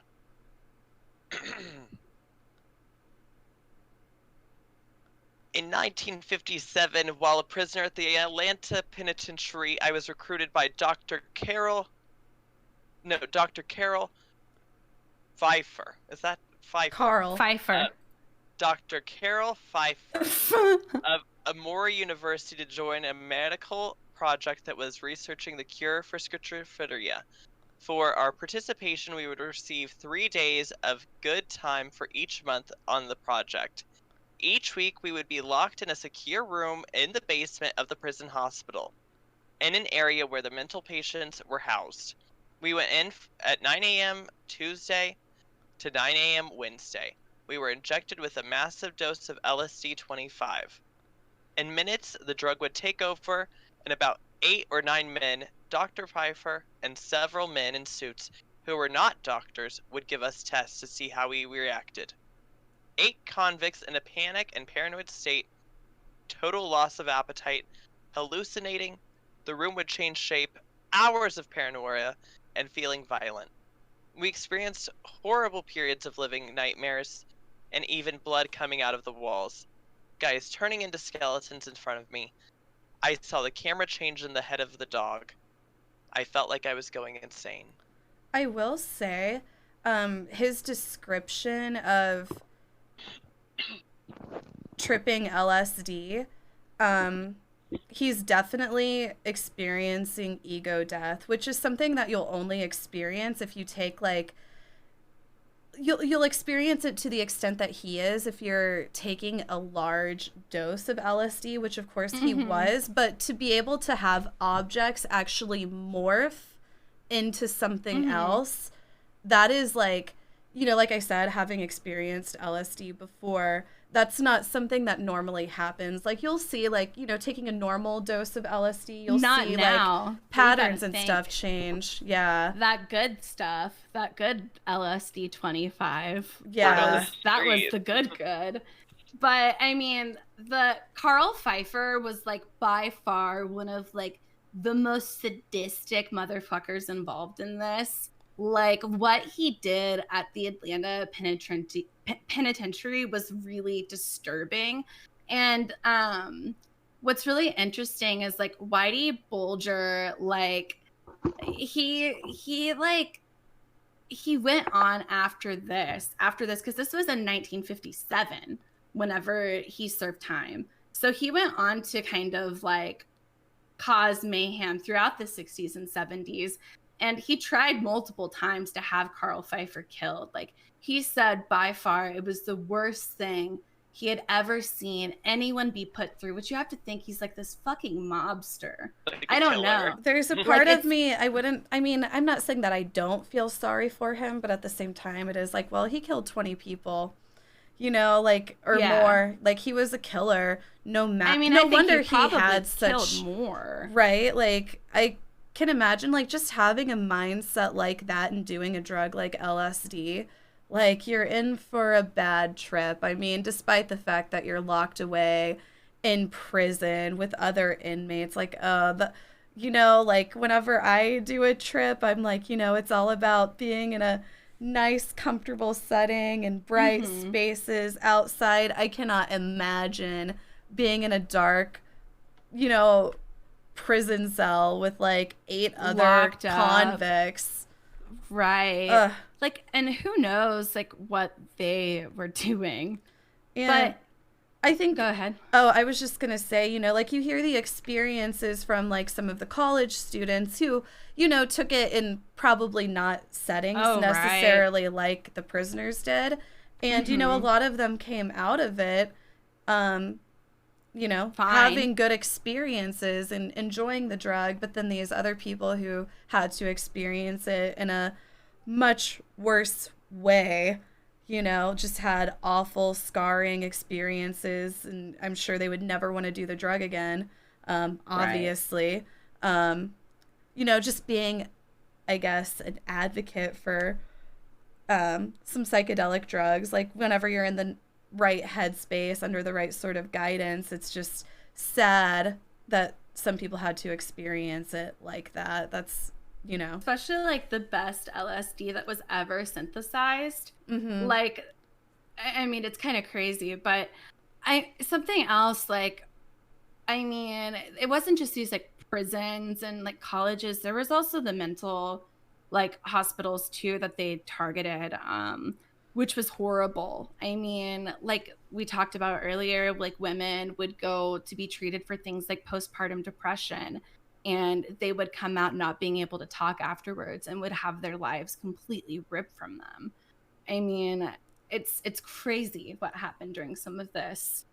But in 1963, the CIA decided to quit testing LSD on unknowing subjects. But this didn't stop them from testing on knowing subjects. However, this all kind of came to a big halt in 1972 during the Watergate scandal. I don't know if the CIA was tipped off or what, but the director of the CIA ordered Sidney Gottlieb to destroy all of the documents involving MKUltra.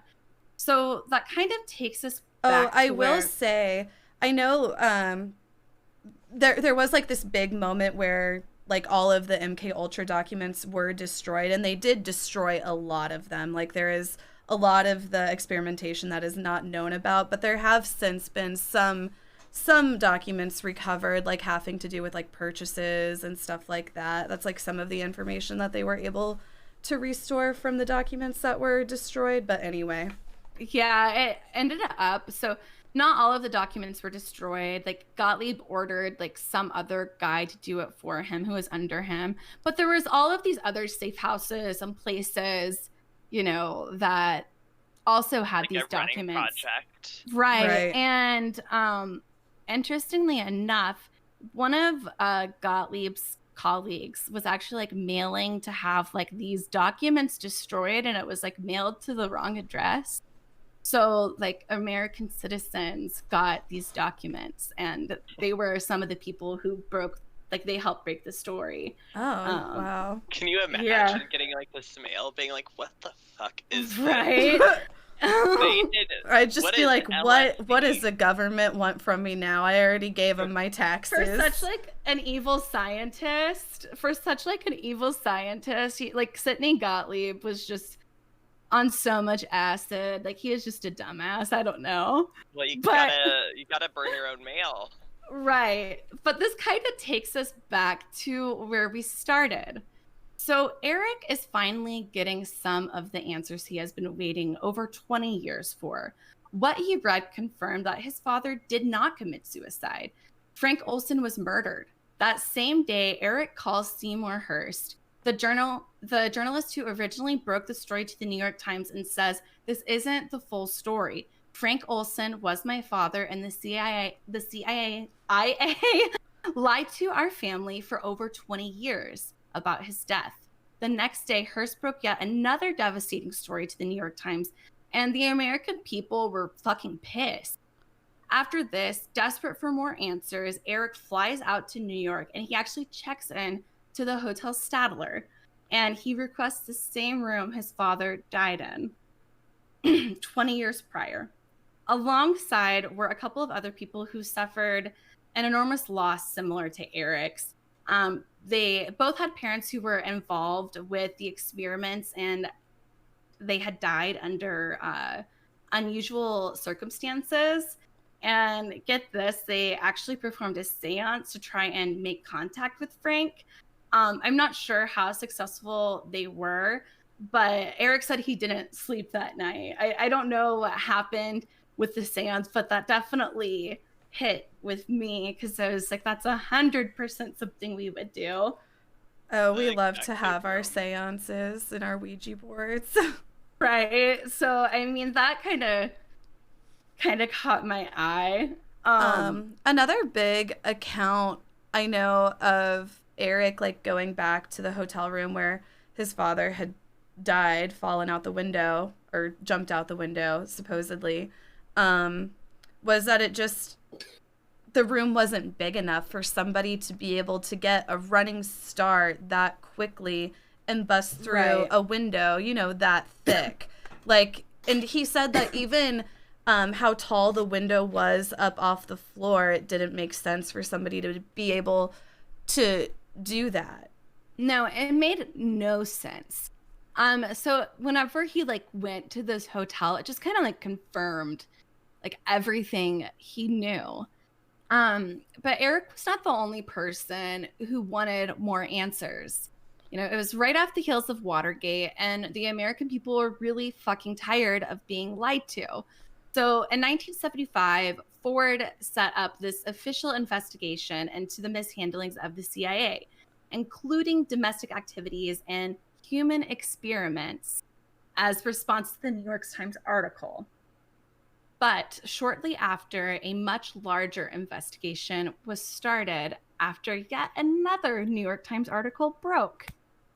The article released new information about MKUltra and Sidney Gottlieb. It alleged that, Gottlieb had destroyed all this evidence and was directly related to the death of Frank Olson. During the new investigation, Gottlieb was investigated, but he was granted full immunity. There was no direct evidence to prove Gottlieb killed Frank Olson, but he was just more so rather a tragic result of the experiments. On July 21st of 1975, President Ford actually invited the Olsons to the White House to give them a personal apology, which has never, ever happened. And the family was promised a settlement for $1.5 million. In addition to this, they were given the never before seen documents that nobody had seen yet. These were called the Colby documents. They asked that the family never show the files to anyone, never show the files to the press. But when they were told to sit down, and take in all of this, they realized the documents that they received told a very different story about what happened to Frank Olson. And they were actually never paid the full amount that they were promised. So the documents revealed much more about Frank Olson's death. Eric became even more convinced his father was not the result of an experiment gone wrong, but an assassination. At this point, this was Eric's like whole life work, and he was never going to stop until he had answers. And by this point, Gottlieb had kind of already moved on. He had long since retired, and he had created kind of a new life. He formerly spent years in India, where his life cared for patients at a hospital with people with leprosy. But he moved back to the U.S., where he was now helping children with mental disabilities. So, I mean, it really makes you think, like, what the fuck is up with Sidney Gottlieb? Who the fuck is this guy? Like, on one hand, he sounds like this fucking nut job, but then he's like, I don't know if it's just like what is it? Does he just has like two different personalities? I think that Sidney Gottlieb truly probably believed that he was a good person deep down. I think that, you know, like you said earlier, he had this sort of like patriotism, and he wanted to, you know, help the United States. And I think that he was able to reconcile with himself a lot of his wrongdoings by saying, you know, it was for the greater good. Like the purpose of, you know, figuring out how we could use this weapon of mind control was far more important than the people who were hurt, you know, in the process of finding it all out. Right. I feel like that was a part of it, but like, at what point do you realize? Because it just seems like they took this pleasure in it. And I think Gottlieb like knew what he was doing was wrong, because he didn't really take great documentation of all of his experiments. Like I feel like he knew what he was doing was wrong. I do.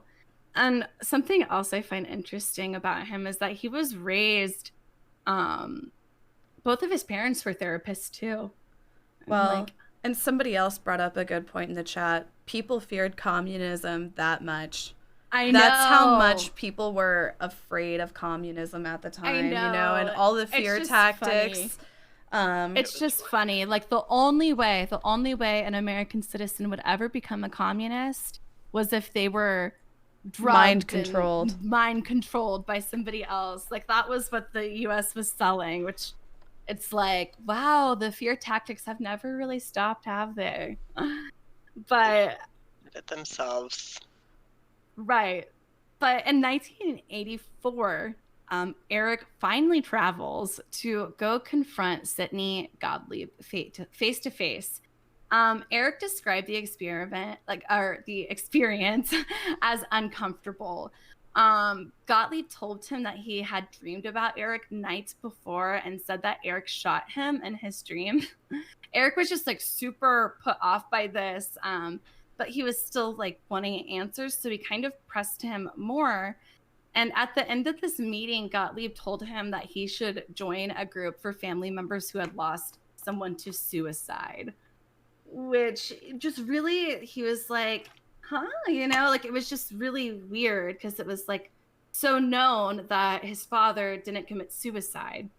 But Eric later went on to even have his fucking father's body exhumed in 1994.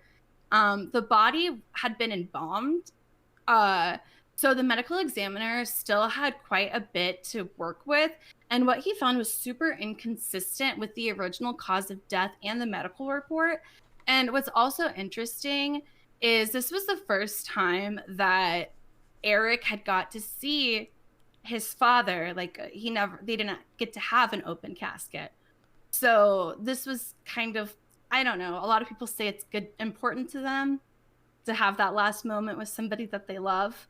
I mean, that's even another I think, huge red flag is that the CIA told them They that had they to have a couldn't closed have casket. an open casket because the Or body... a final viewing. Right, because the body would be too mangled. And then that just not being true at all after Right. all of those years, like, another Well, huge red flag. What I don't understand, though, like, I do believe the CIA definitely obviously had a part in Frank Olson's murder. But, like, if I were to say someone got pushed out a window and then not have their body look like it was pushed out a window, like, I think that I would have, like, I guess with Casey's point of, like, you know, not having an open casket, it's like I still would have done the job. Like, if that makes sense. I'm like, oh, I'm not going to say someone did something one way and then leave the body completely intact. Right. And embalm it.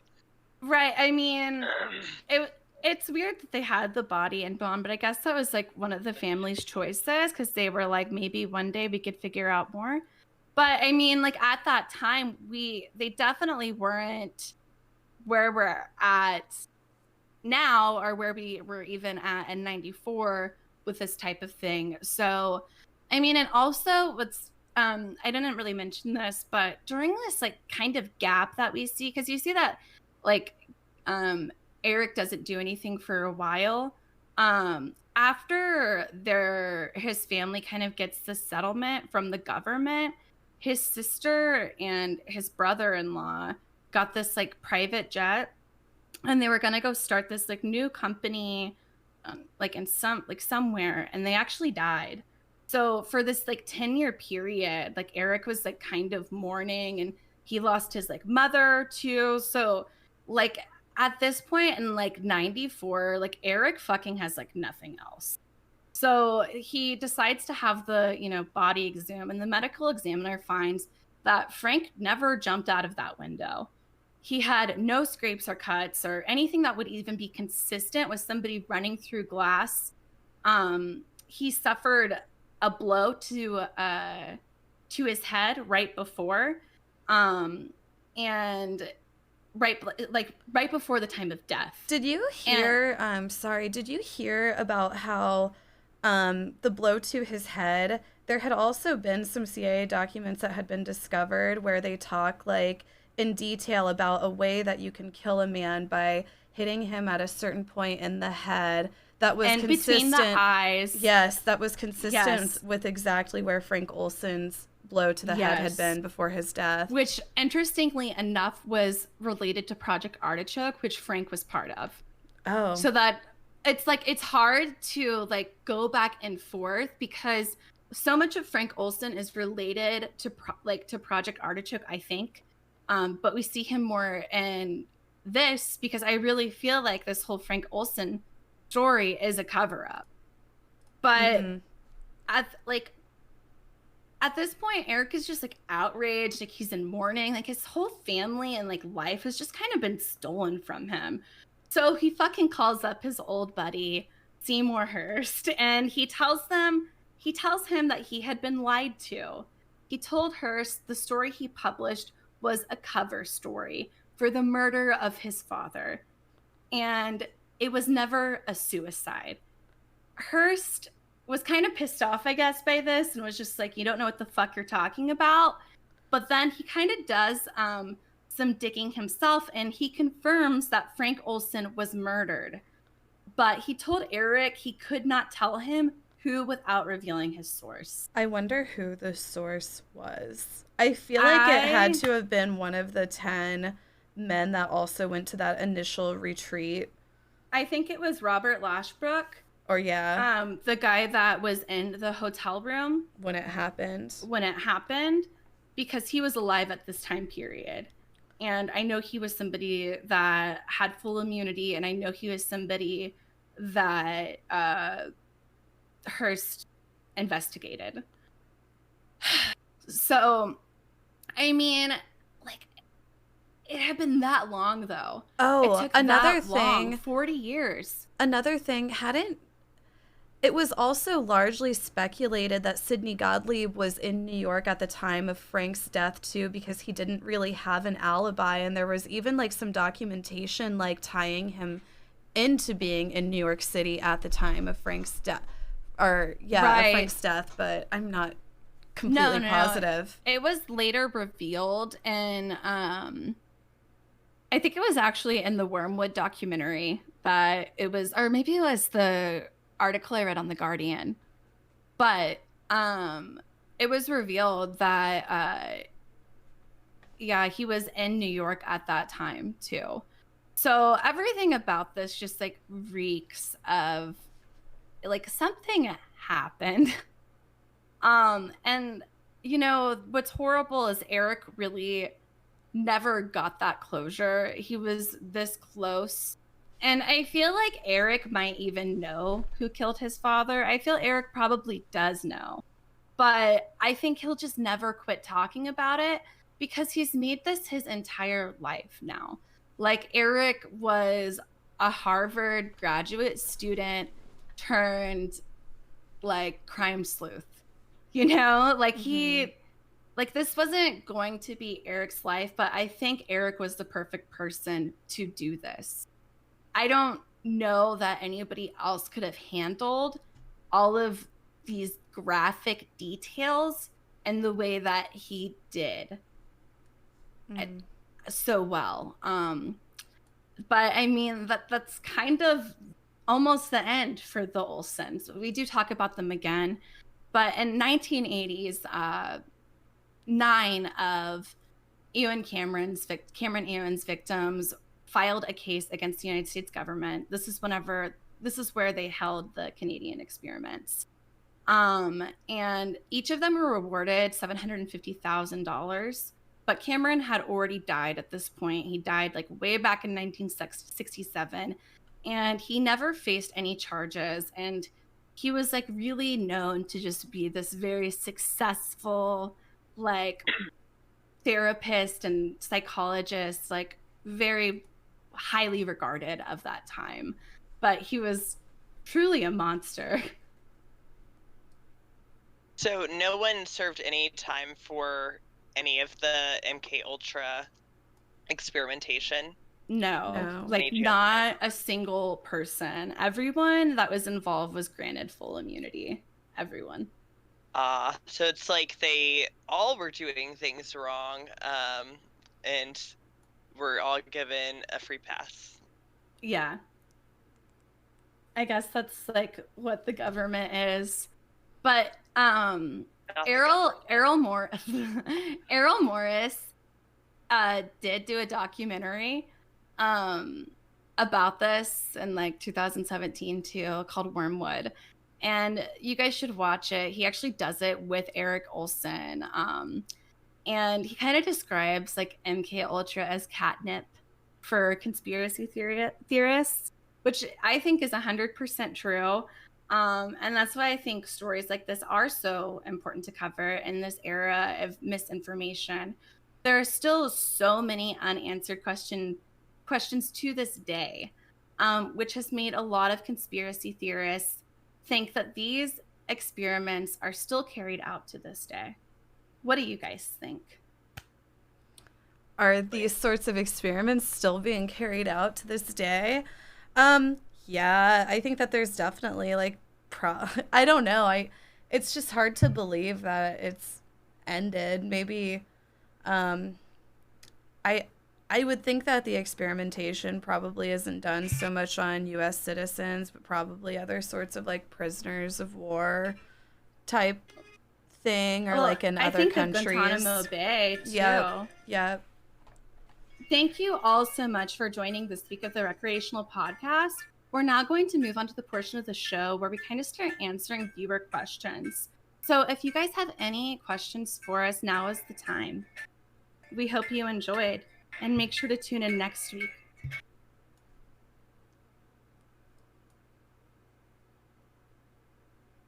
It's really something. Okay, viewers, what are your good questions? What did you guys think? What are the questions? MK Ultra is just the They government's don't have good questions. one of the government's biggest secrets. The Unabomber was a test subject. I think that's interesting. Yeah. And there was someone else named Patty Hearst who I read about who she the story, I don't know like the whole story, but she was on LSD and she'd basically gotten kidnapped by this like group of people who basically brainwashed her into like robbing a bank, and she was actually like super rich anyway, like when she'd been kidnapped. So somebody in chat just said in 2021 MK Ultra's done via ads. Prove me wrong. I mean, that's a good point. That actually Like, makes me think of the MK Ultra like celebrity glitches. what you are guys those? know- Oh my god. Okay. Look up Lady Gaga MK Ultra celebrity glitch right now. Hold on. Okay. Oh, hold on. I'm just like I can share screen. the gays know. Like they know what I'm talking. Like yeah, you guys. I know what you're talking about. This is actually where I first heard of MK Ultra. I think it's Right, just, I was like, gonna say. the I feel celebrity like. factor. Because Oh my basically God. it's like a glitch in the machine. Are you seeing my thing? Yes. Wait, is this it? Hold on. What? Look up MK Ultra Lady Gaga.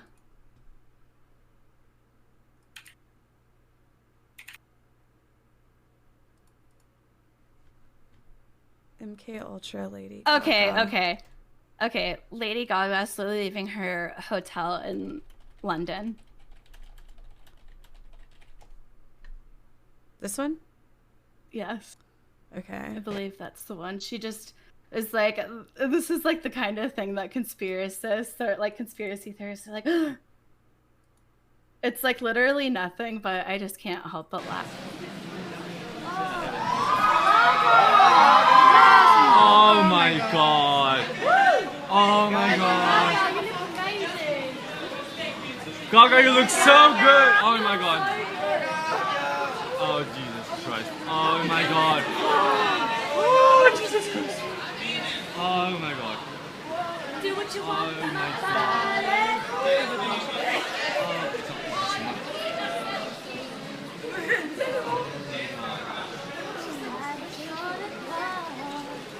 You break my heart, take my body, and don't stop it, darling. You can have my heart. I mean, it's weird Christ. being in here. It's Lady Gaga. Oh my god. Oh my god. Come on. I mean, around that time, I think she was doing a lot of cocaine. Oh my god. Scientist. And then like another one is the Britney Spears one, which like is really. Gaga, please, can you come here? And then Is that it? She's just being weird? yes. I'm like, this is just Gaga being weird. Like, I'm so artsy. I'm Lady Gaga. I have such an artistic mind. I'm just gonna walk really weirdly in front of this crowd of people. Like it's avant-garde. There's a Britney Spears one too. Oh yes. There's like an Al Roker one too that like people always go on about.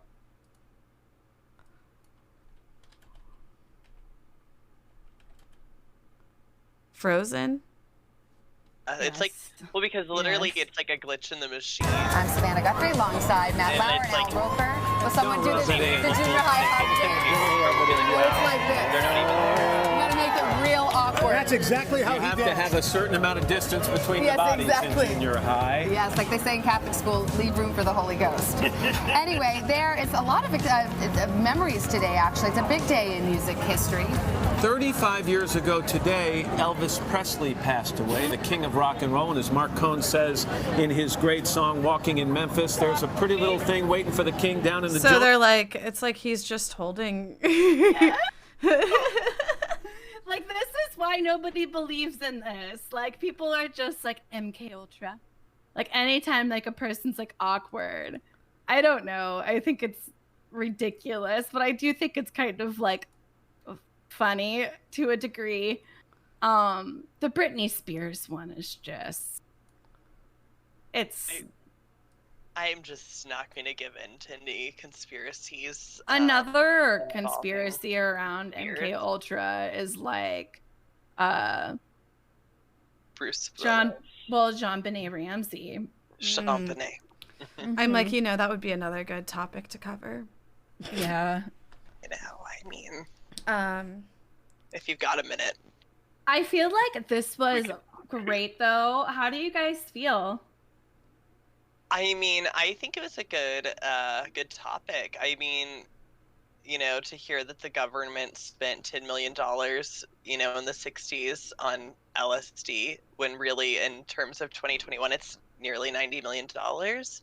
That's a little upsetting, but it's great that people were able to get the really good stuff for free. I mean, I think it's like an interesting part of history. I mean, there's so much to learn, just like looking back at our own American history, because we're not taught so much. Like, this isn't something we were taught about in school, not something I was taught about in school. So, I mean, I think it's really important just to look back. Well, if you don't know your history, you don't know where you're going. I had a big misconception on MK Ultra until now. I did too. I had such a misconception. Honestly, I thought you could have tied it to how the CIA planted drugs against the Black community and ruined their advancement in a predominantly white-dominated society. I guess honestly, I feel like that's a whole other topic. Yeah. And I'm just like, I don't know how much like 3 white people should talk about it. I'm not saying that we shouldn't. That was actually a huge thing that was tied into it, because there were a lot of people unknowingly that were drugged in, Black communities especially. That was something that was actually like noted quite a bit, but I tried to find stuff on this. I couldn't find like sources like the New York Times and the Washington Post like I could find for everything else, unfortunately. It's another sad part of our history. Yeah, I mean, that could be almost its own podcast, like you said. It's like, I don't know, just the erasure of Black history really has been something that's been happening in America. Oh no, cash gaming. It was a good one to bring up. I didn't take that like negatively at all. No, it was an excellent point, and that's something I thought about, including. It was just, well, it's like I kind of like there was a lot of research involved in this, and a lot of time writing it. I honestly don't know how I could have covered that part as well. Oh, somebody said, I think it's the CIA Contra stuff where they were selling crack in the inner cities to finance overturning socialist regimes. Yeah, like a lot of that going on. The government in general just like contributing to the and the say problem. No to drugs. Well, it definitely ties to the whole like Reagan campaign. Just say no. There's a big tie to it as well. A lot of people speculate, and I mean, I believe abolish prison. Yeah. No, I mean, as Lizzle says, American schools teach us what they want us to know, and we need to keep educating ourselves on American evils. It's true. And that was kind of one of the points of like us starting this podcast. Me and Holly and Sean were just like, we need to learn more. We need to educate ourselves more. And I guess like being able to talk about these different things to others and educate others as best we can, within our means. Right. I think is good for us.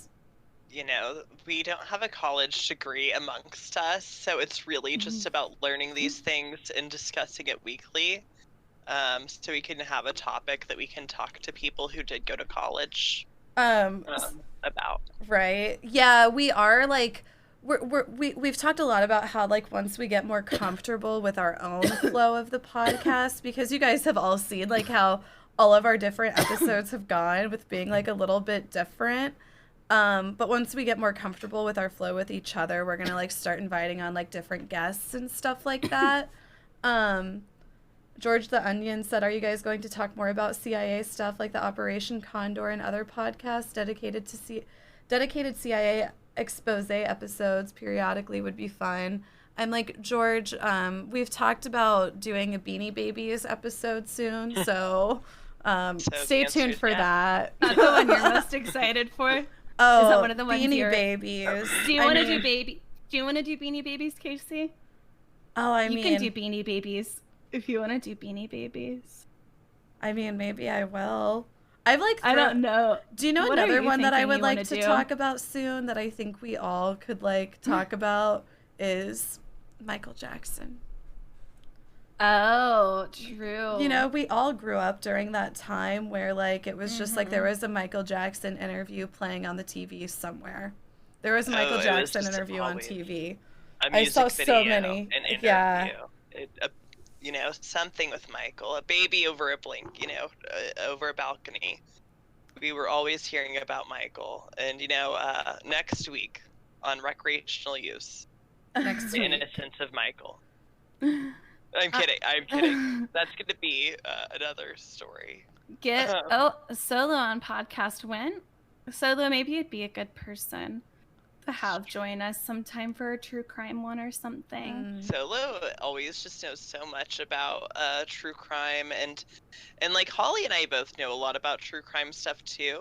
I just think that our biggest thing is like we just don't pay attention to like names and dates. Oh, Catch Gaming said we were intelligent and that we don't need a degree to tell us that as a college grad. It's not important. Wow, thank you. It's true. It's true. I think college can be really beneficial to some people, but I don't think everybody needs college to do what they want. Yeah, not everyone needs to do college for a podcast. Two of Michael Jackson's sons have a YouTube channel where they just review movies. What? Oh, I'll have to look into that. Honestly, so you're saying Blanket is reviewing movies? Love that. You know what else I kind of like think is interesting? Like you said Michael, and I thought you were gonna say Michael Jordan's father. Like I don't know why, because like Michael Jordan's father, James Jordan, was murdered. Oh, really? Not a lot of people know that. But Michael Jordan's father was murdered. How old was he when he was murdered? Do you know? So this was right around whenever Space Jam came out. So this is whenever Michael Jordan actually left the NBA, and then he went and did baseball for a while. So it was like maybe 2 or 3 years before he did Space Jam, his father was murdered. Oh, wow. Yeah. That's not something I learned until recently, and I was like, oh, wow, how did I never know that? But you know what? Okay, something I just had to like bring up though about Earl Morris doing this documentary on MK Ultra 2 and kind of like about LSD. It made me think of Hamilton, his son, Hamilton Morris. And I was just like, so what is their relationship like? Are they close? So I had to like look into that too, because and then whenever I looked up Earl Morris, I guess he is actually a chemist as well. Like that's his background, and then he went on to become a journalist. But they're actually working on doing another podcast about Timothy Leary, or another documentary about Timothy Leary, Hamilton Morris and Earl Morris together, father-son. Father-son. I love Hamilton. Yeah, I did too. I mean, I thought it was like The Thin Blue Line is such a crazy documentary to watch. It's just like, what? Right. There's a conspiracy that he was killed because MJ owned people a lot of money gambling. Yeah, I've heard that conspiracy too. Yeah. But I mean, I really feel like this one went good. it like there's definitely like so many other questions I'm sure you guys might have about MK Ultra. We can probably actually answer because we've read so much and consumed so much content on this. If Well, you like, guys all have day, I just had it questions, playing on the TV. I just had different things playing on the TV about MK Ultra all day. It's an interesting topic to learn about. It really is. And it's It like is. very well documented. You know, like I just thought it was a conspiracy theory. I didn't realize that there was like so much like actual documentation and like government files and stuff like that on it being an actual real thing. The government, the CIA murdered someone. Right. Like, It's proven. Well, it's not only that they murdered someone, but it got proven. Like, enough. right. I mean, wow, kind of. It's like they wouldn't come out and straight out say it, but they're like, here's 1.5 billion. Well, they the whole family actually. Shavannel, thank you if you're still here. So they never got the 1.5 mil, and Eric is bitter. Eric's bitter because he has put a lot of money into all of this investigation, and like you have to think like how much you think it fucking costs to fight the CIA. Well, how much does it cost to exhume a body? That's another Chubat, question. thank you. Did you get to that part in the documentary where he talks about it? I was like getting there, and I was like, okay. I was like, Eric. I was like, all right. I was just, you know. Oh, Eric. Well, I guess they didn't think about people getting embalmed. Cobe 2477, thank you. It was just the odyssey. I haven't heard of the Montreal experiments. Have you guys? Honestly, no. I haven't. I don't believe so either. Oh my god, wait, I actually read the Wikipedia page though whenever I was Winter Akamine, thank you. You know, my sources for this, Wikipedia. Dank Buddha Stink, thank you. Dank Buddha's tank just resubscribed. It is just wild to think, like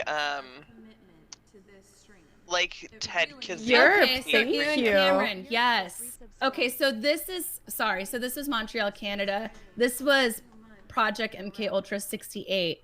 We did touch on this. And there was like this whole thing, like this whole like documentary in 1980 that a Canadian program put out on this guy. And what is it called? I think it's called like the ninth. Jacob, thank you. Fucking something. The ninth something. Anyway, that shit is fucking weird. Oddity Petey, thank you guys for the wanna gifted watch, sub. like, one of those videos really quick? Hold on. I have like there was like a good one. They're not all super long. They have given 7 gift subs in the channel. Rock the Bottomless, fifth estate. thank you for the 5 gifted. And they like did this whole fucking like, I'm sorry, Canada fascinates me. The fact that they did this whole investigation and documented it, I was like, you're joking. Rock Bottomless gifted a subscription. Cash Gaming, thank you. Oh wow, they do good work. It seems. I'm sorry, guys. I'm like, huh. Mish 68, thank you. No, not yet. Oh. They.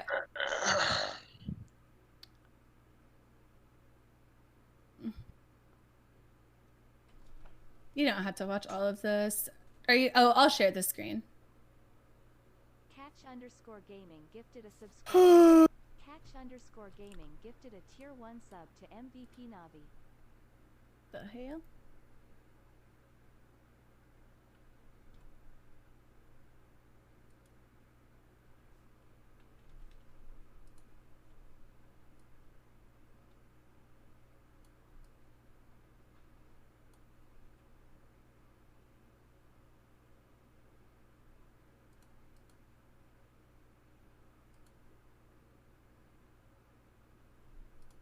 what happened to hundreds of psychiatric patients there a long time ago is a horror story. Okay, so we're en route, guys. A piece of Leon. And now it has become a movie, a dramatized account of a bleak chapter in the history of Canadian psychiatry, produced by a former Fifth Estate documentary maker. Oh, okay. I was really confused. I was like, what the fuck? I thought The central this was a character in the documentary. TV movie Okay. is a world-renowned psychiatrist at the Allen in the early 60s. His name was Dr. Ewan Cameron. Dr. Cameron. It's the classic story of good turning to evil in its most simplistic terms. And Dr. Ewan Cameron did the Montreal experiments too, and he was also like one of the people that Sidney Gottlieb hired to do. He was like MK Ultra experiments. He was For like 23 the guy days. that was like, he is the shit. And while I was asleep, they were shocking the heck out of me with electric shocks. The CIA was interested in Dr. Cameron's work on psychic driving because it could give them an idea of where the personality could break or be stressed. Those of us who were involved with trying to find out something about brainwashing, yes, this is the reason that we were interested in Dr. Cameron's work.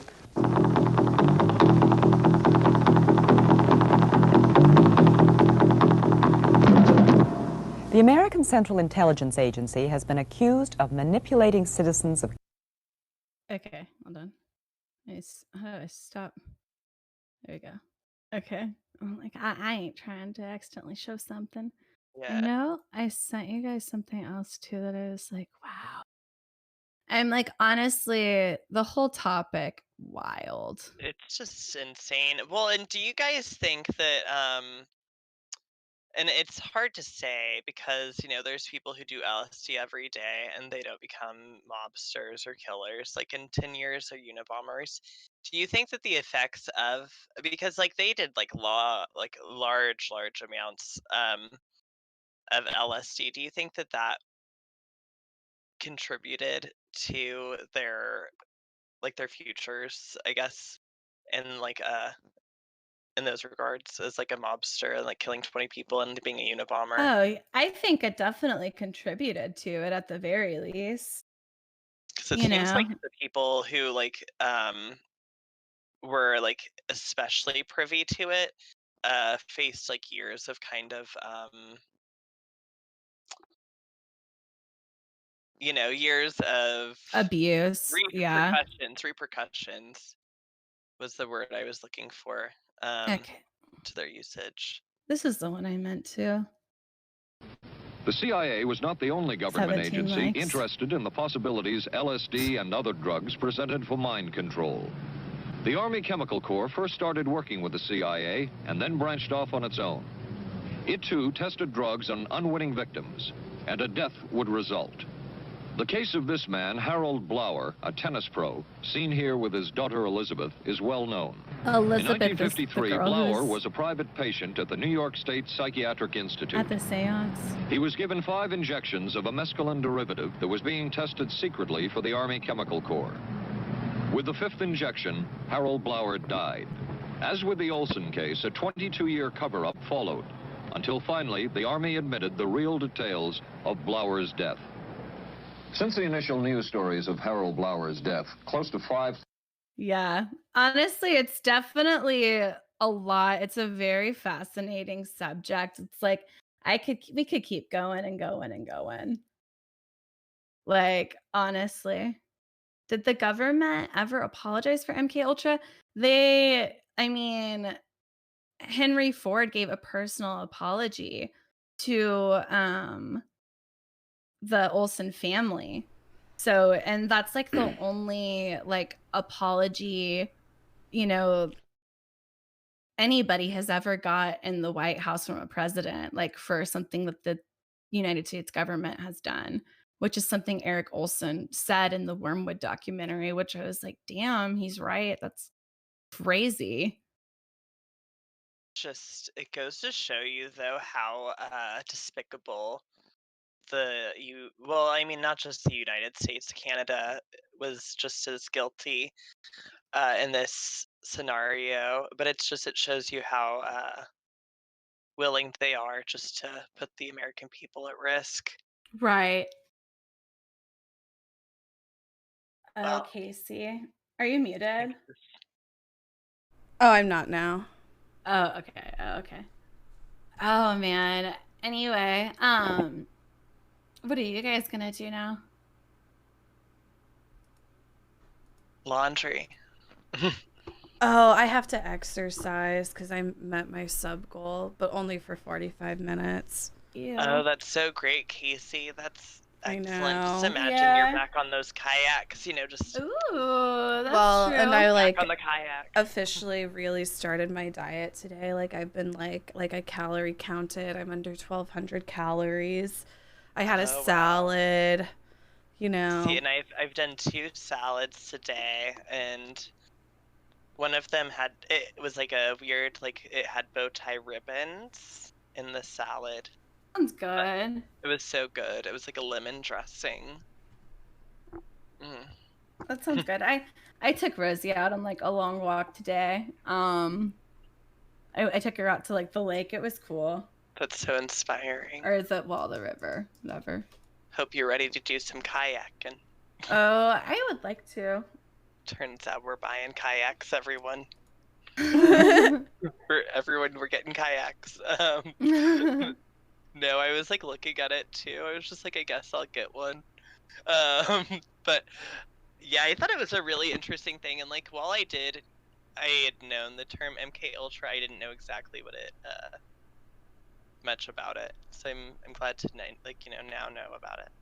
Are we gonna reveal what we're talking about next week, or are we keeping it on a secret? I'm like I was thinking about making the topic Pokemon, and I might keep it as that, but I might change it. I just like want, when we talk, like, you know, I was thinking like, okay, when we talk about Pokemon, like what is the interesting story behind Pokemon? And I feel like rather than like going over like the history of Pokemon and all the shows and stuff, because that would be kind of boring, we could go like over our experiences with Pokemon. And then I think the real discussion is kind of like, why is Pokemon like so captivating to people? Like, you know, young people, even adults, like generations over generations are able to enjoy Pokemon. Like, what is it about it that makes it, you know, just universally beloved? Yes, exactly. Nice. But I was, thinking about doing Pokemon, and I want to experiment a little bit with where the conversation goes with that, and maybe really try to get more viewer interaction, because I feel like that would be a good podcast where we could get like viewers submitted kind of like funny stories, because I have some, you know, funny stories about Pokemon, and you know, just like how people during the 90s were like, oh yeah, kids are bullying each other for Pokemon cards. And I remember my grandma telling us a story where she was like, no, I'm not getting you Pokemon cards. I heard a story about a kid who was being chased by a bunch of other kids for his Pokemon cards, and he got hit by a car, and the kids just took his Pokemon cards and left him for dead.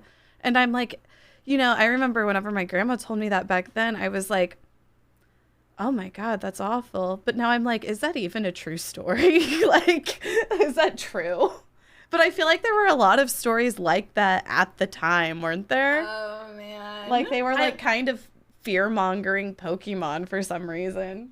That was the time period, I guess, honestly. But yeah, I think that'll be fun.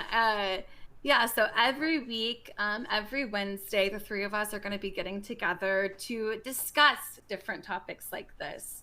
So please give us your feedback. Let us know what you guys like. Let us know what you'd like to see more of. Do you hate that there's not a lot of viewer interaction? Is that something you guys hate? Do you guys hate it? I feel like there's episodes that could offer more or less, you know, depending on what it's about. It's true.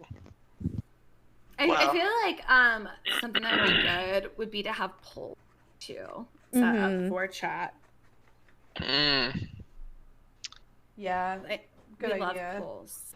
Yeah, like, we're all about polls, I think for next week, I'm just like, honestly, I want a new overlay, for, myself, set Oh, up it's going because into we don't the have your overlay, Casey. Yeah, We don't have I just set up The 3. Yeah, and we'll do a little bit of adjusting, and I mean that's if we don't have like a slideshow next week, but I think it was a good, a good topic and a good time.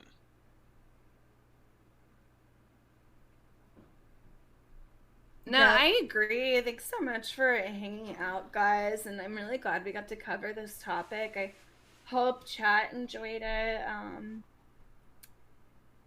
I hope we all learned something. I don't know. I definitely learned a lot whenever I was looking into all of this, and honestly, it was like hard because I don't know if we should talk about this or not, because we've been putting together these like different podcast formats, right? And we've been like experimenting with them, a little. And this was like the first time I wrote something out. The other one that I covered was we did a PowerPoint style, and we were talking, and we were like, maybe that comes off too much like a presentation, right? Yeah. So we tried this, and that was the first time I had to write anything like that since I was in high years, school, right? And it took me 18 hours to write that. It seriously took me 18 It's hours. wow, isn't it wow, I'm out of practice since my senior year. But I remember finishing these overnight, but I don't know. Could do it in a 2-hour period. Right. I'm really happy with how long it took for us to cover. I think that's almost more perfect. optimal. We want to shoot for 2 hours, but an hour of it probably just being us talking nonsense, and then the other hour being the topic. Right, because we want to be able to interact with you guys a lot more. You're a good storyteller. Oh my god, thank you, bestie. Sometimes I feel that's, I don't know, all the I could really do well. So I was I don't know how to do a presentation. I don't know. You guys know what I mean? It's just we haven't had to do a presentation, and even though we have streamed a lot of hours, it's just it's still getting up in front of the class to have to do a presentation and read. But yeah, guys, I mean, I think it will be a struggle for us to do this. Definitely writing this stuff. I hope next time it's not as hard for me. I can't do this all the time. I'm fuck. I think it's just because I haven't written anything in so long, but damn, that was challenging. I was God, my brain is empty.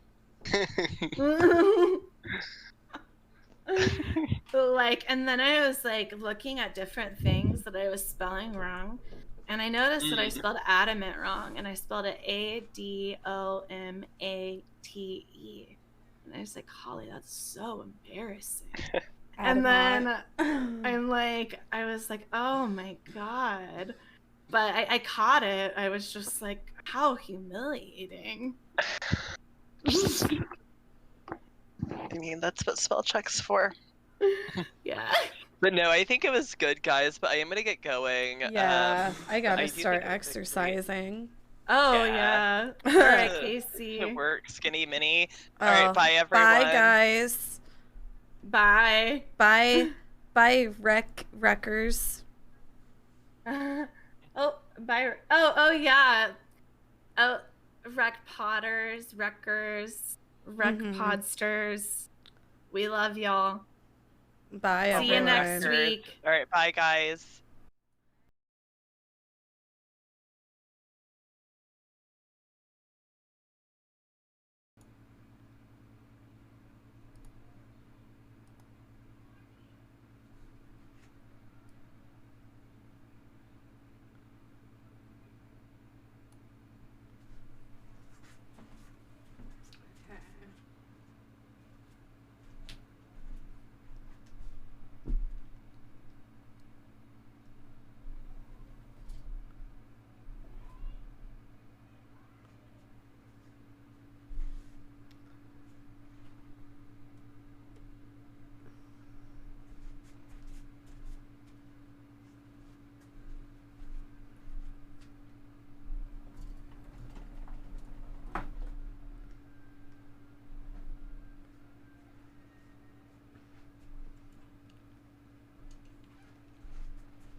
like trying to get.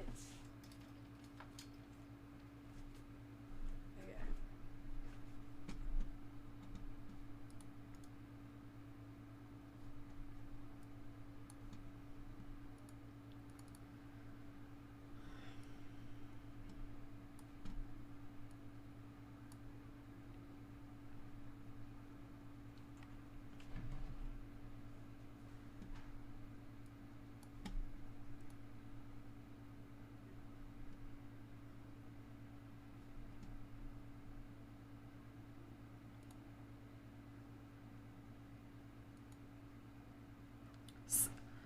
I had my alert paused and they aren't working now. Why is it not working?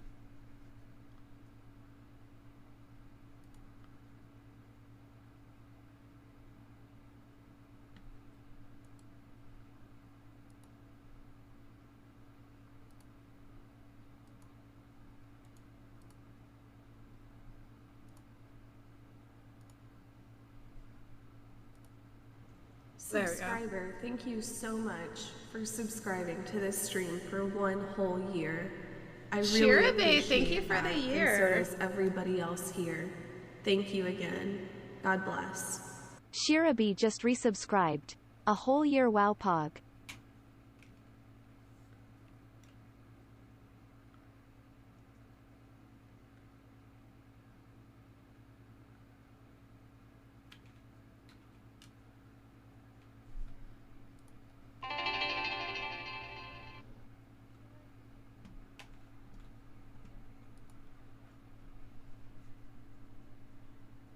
Catch_gaming tipped $2. I am donating Is this because she it? has not reacted to my picture D. Please chat. My head's I right am in front of asking for it. a simple like and or retweet on the photo of my rabbit. I am poor with social media Why followers does your and I dog need look to be so stimulated. sad? Is the rabbit Thank you. bullying him or her?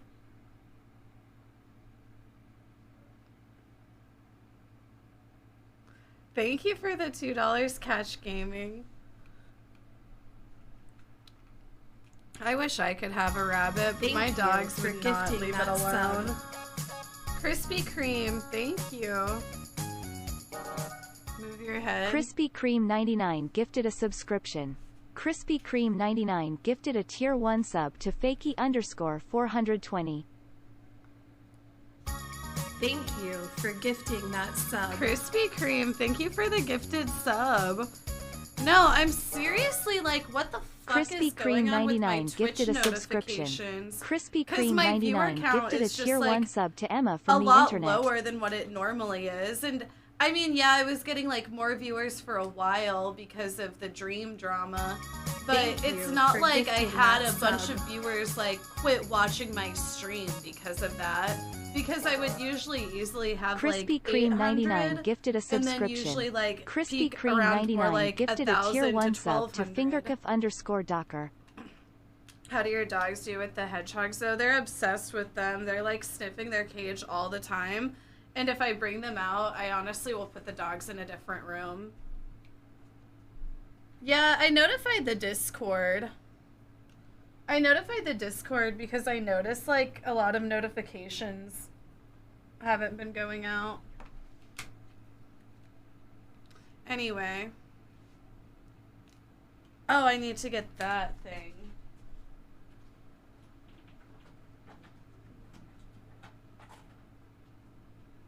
Forgot about this dumb shit.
Okay.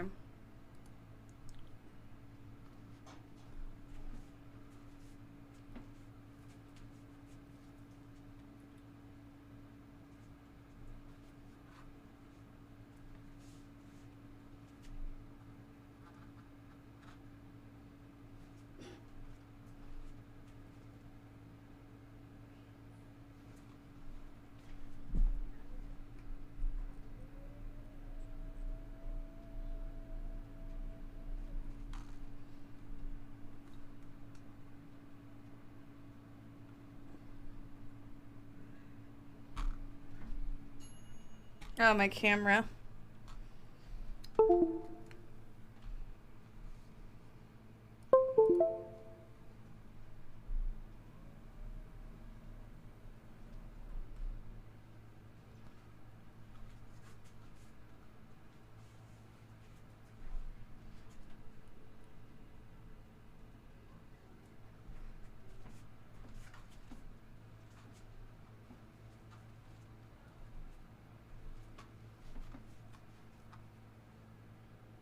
I'm starting the timer now.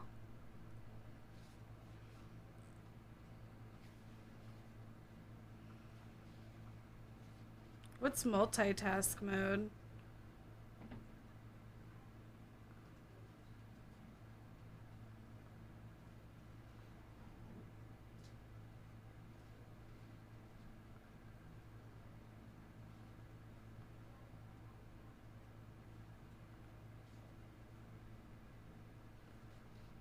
I guess I'll do the adventure.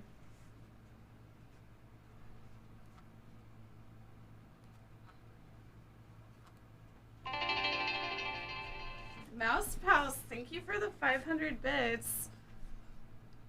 Oh, don't talk about McDonald's. to Mouse me Spouse right cheered X500. Fitness with Kaceytron. Brought to you by McDonald's. I'm loving it.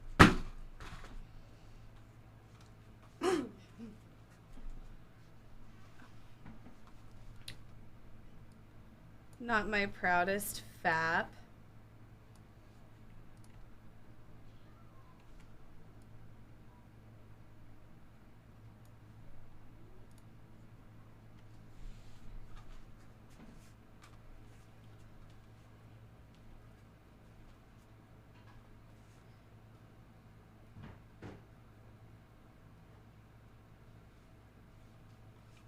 Bring it down a notch, because I can't get past this level.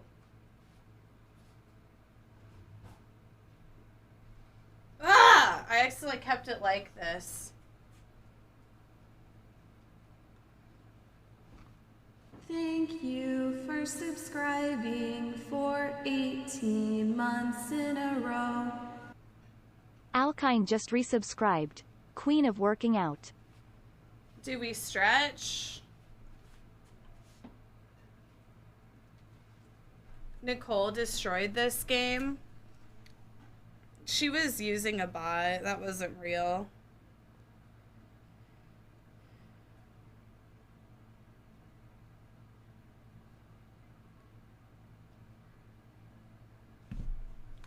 Take it away, Tip.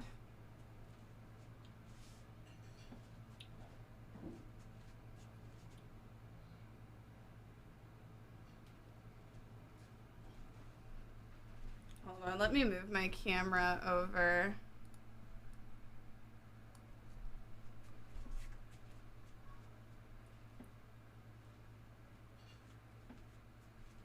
Like,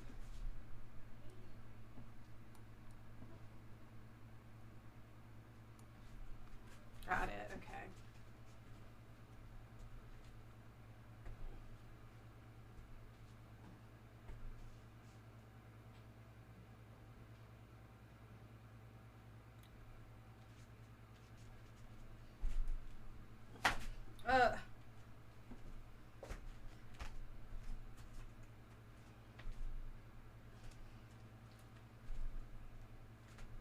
Wow, look at Thank me you go. for I'm subscribing doing it. for 4 months in a row. I'm doing my stretches VIO right now. just resubscribed. Cat Jam.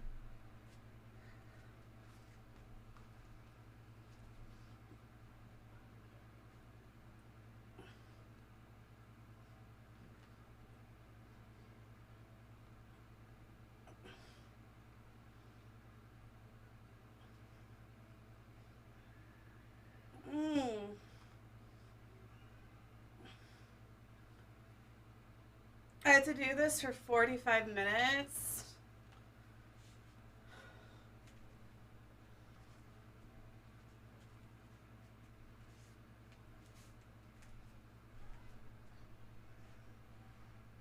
Remember to breathe. Can you guys hear me okay? Should I bring this out?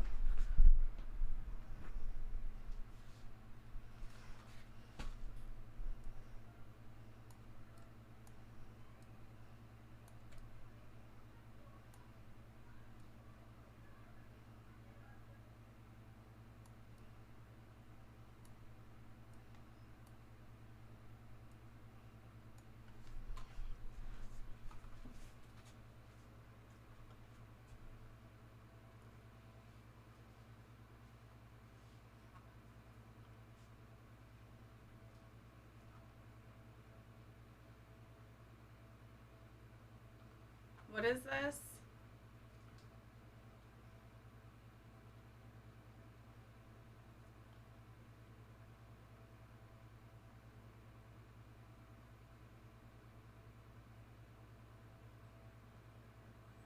I don't understand what's going on. Do the jumping exercise one. I prefer to do a variety of exercises. Okay, so let's start with the jogging. Wow, look at me go. Wow, look at me go. Here I go. Here I go. Woo! Woo! Oh, the monsters are here. Oh shit, it's the blue kennel ball. And oh my god, I have to use my purple powers against him.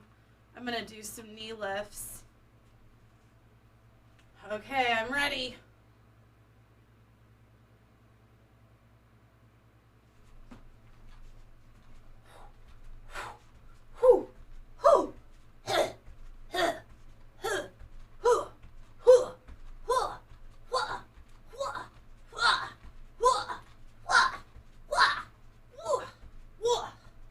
Oh, I knocked him the fuck out. And now I'm going to do my stance. This is my power stance. Oh, they couldn't even break it. Bitch.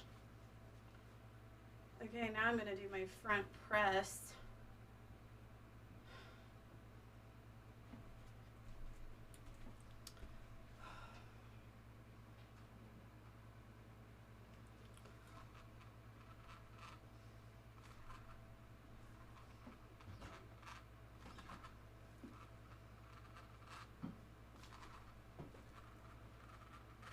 Wow, this is easy.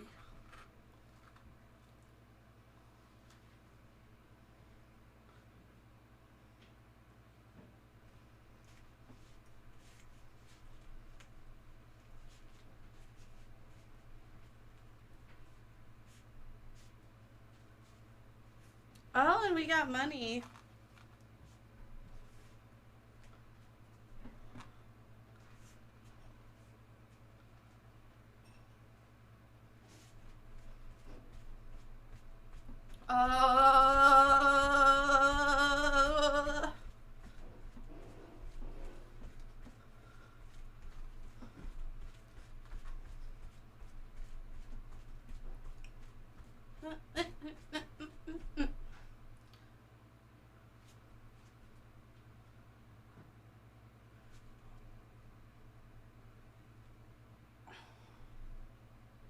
Wow.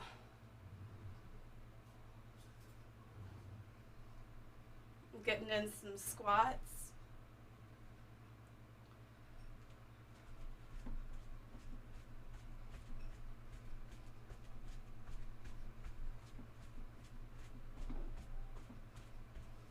Oh shit, I fell.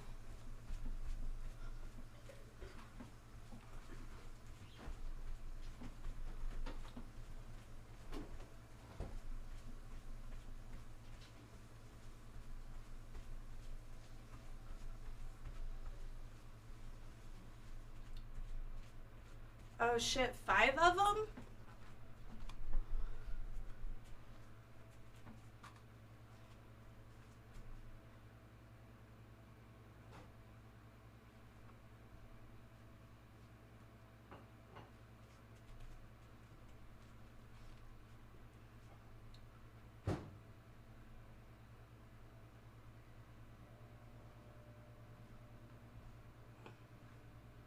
Easy.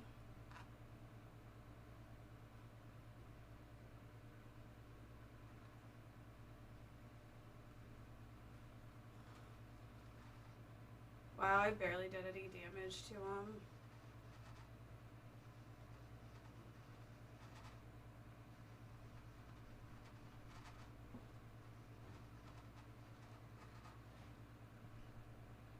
I don't understand this part. Do you see how much damage he just did to me? I give up.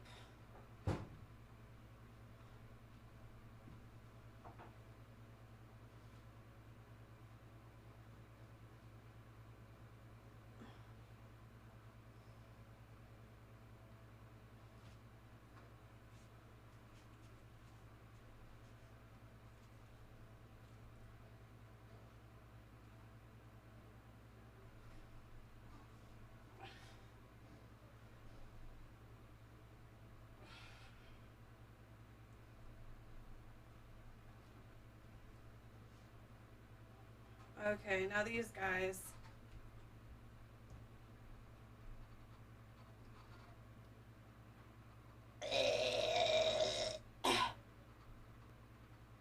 I'm gonna fucking lose.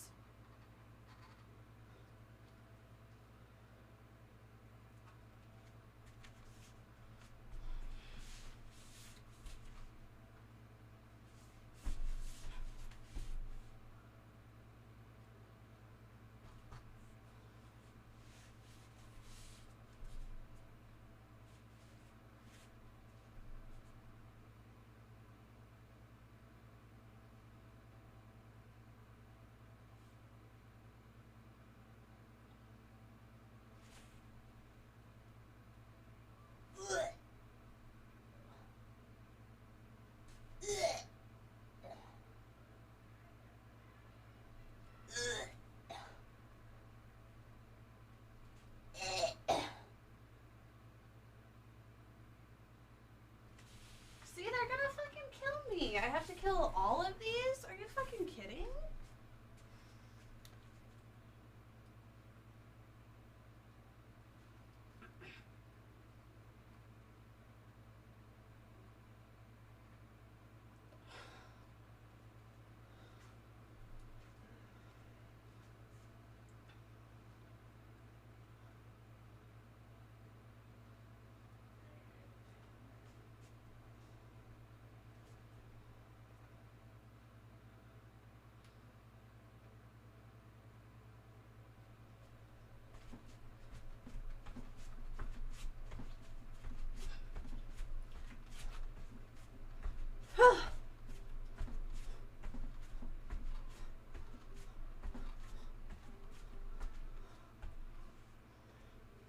I'm gonna fucking die here.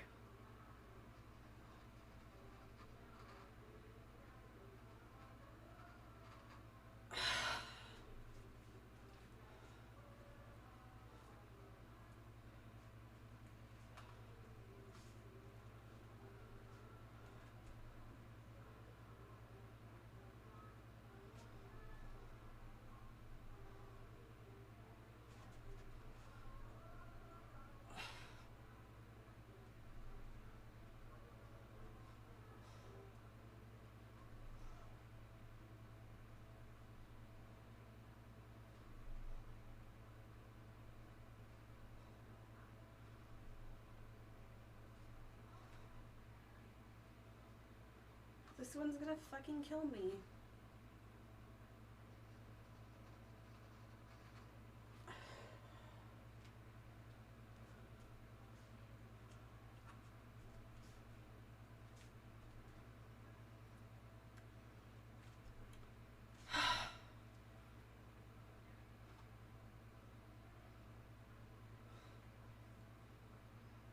yeah, Mars is jealous that he could never get a woman like this.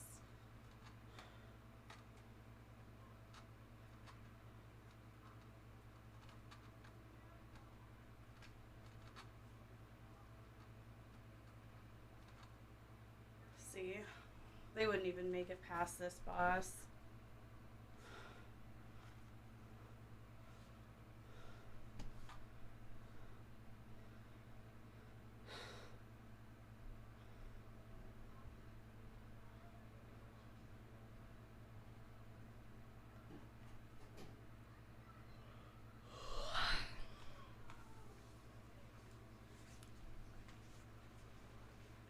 I gained a level.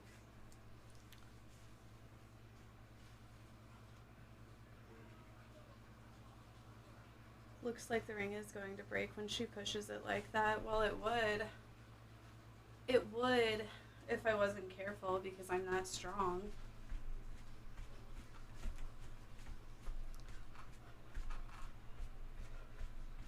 Oh, God.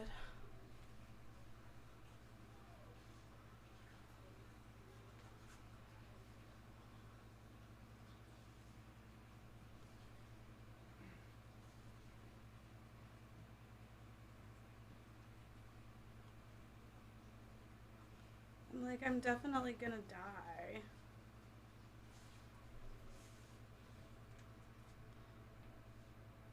I'm gonna die on this boss.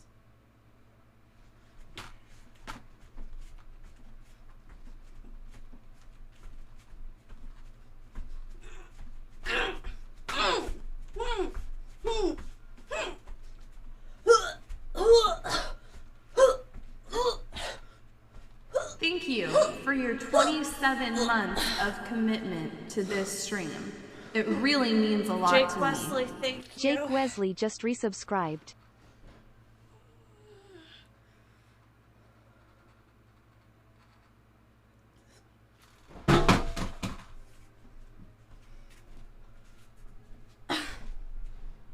Shut up.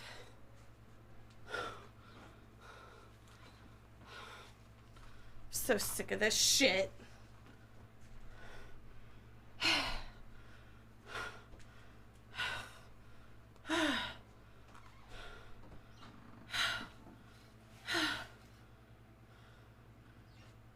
This is stupid.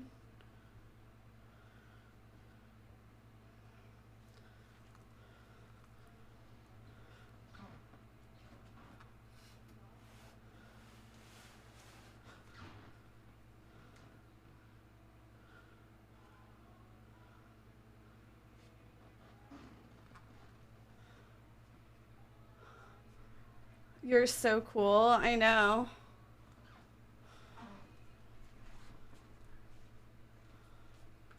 Is Casey still a McDonald's manager? I'm a general manager. I own the McDonald's franchise, bitch.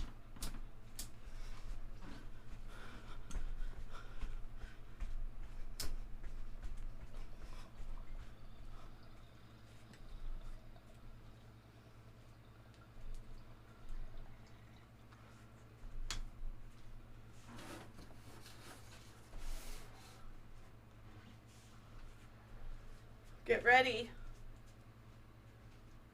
Get ready.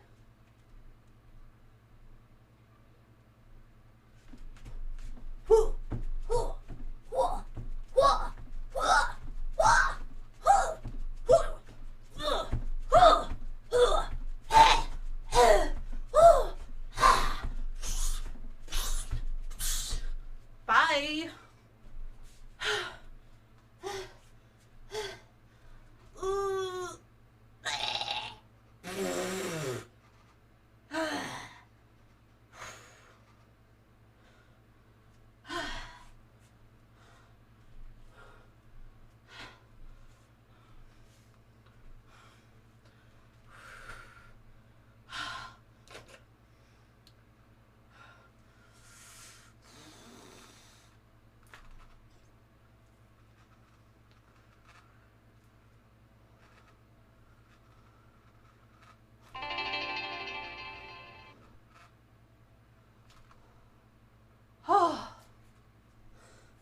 Peanut Butter Kelly, thank you.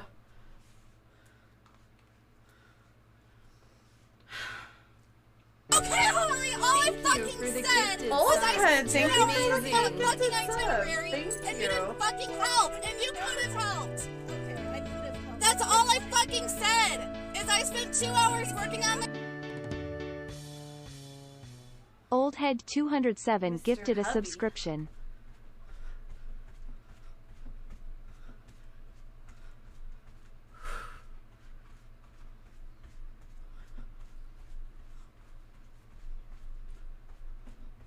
Look at me go.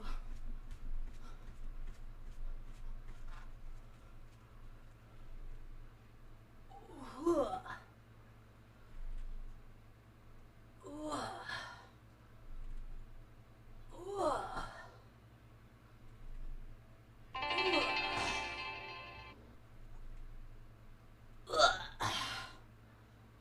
Love Bruce Lee. Thank you. I'm loving the Bruce Lee ASMR. Oh, leveled up, bitch.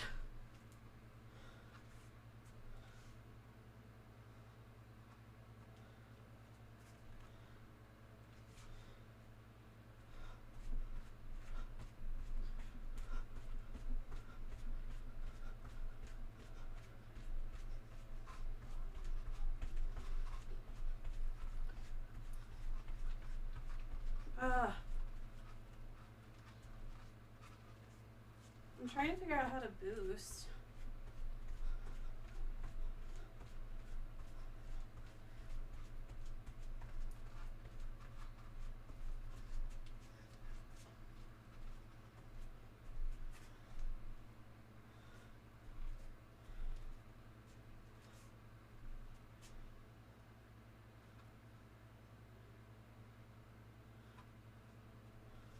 Warrior pose.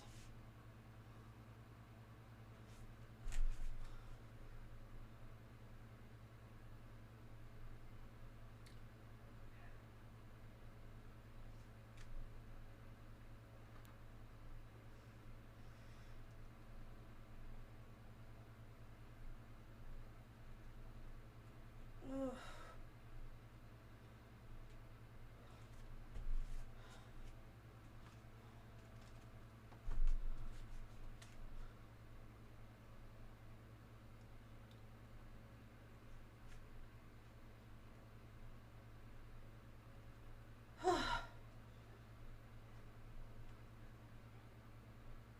Oh.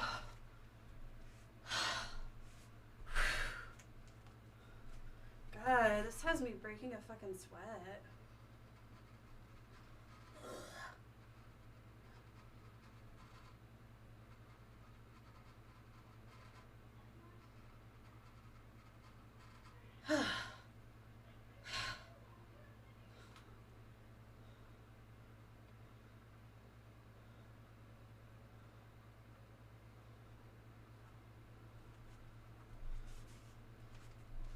Ooh.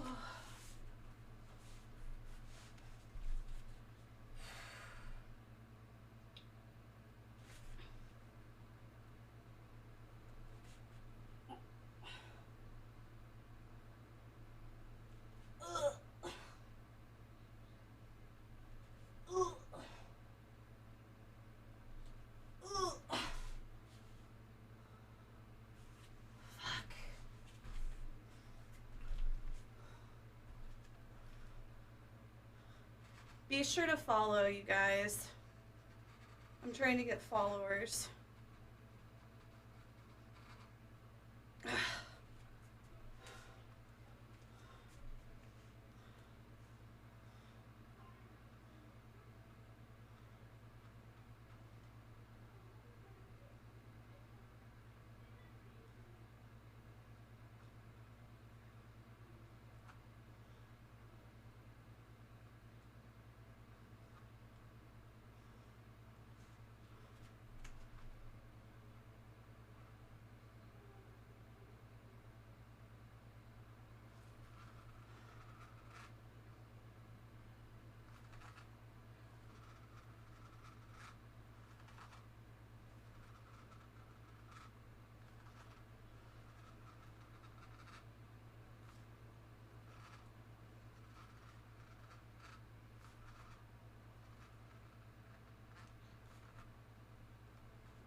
This is the ring fit for the Switch.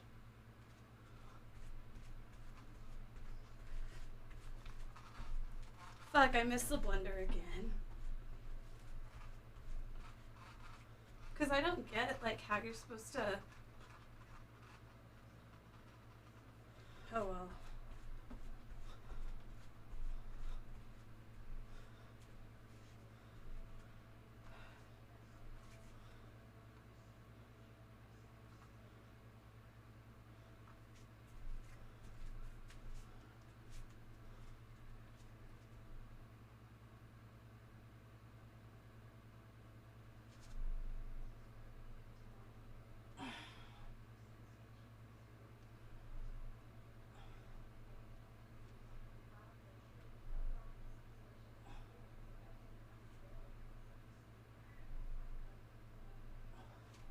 Hardly doing any damage to him.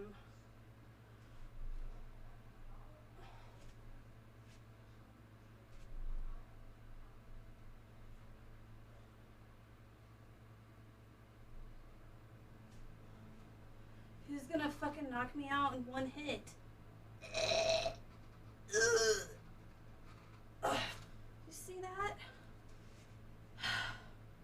Took like all of my fucking heart. Drink a smoothie. Thank you so much for subscribing for 41 months in a row. I can't believe it. Key Beef just resubscribed, constantly raising the bar for us all, and doing it flawlessly. Shut the fuck up, you sexist piece of shit. Are you also homophobic too? Disgusting. Sexist. Leave.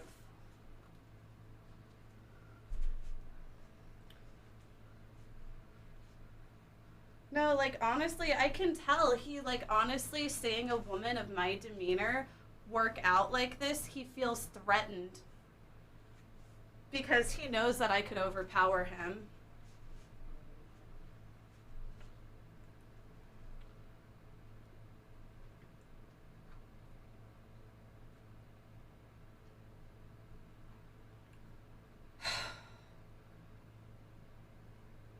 Bruh, you fucking heard me.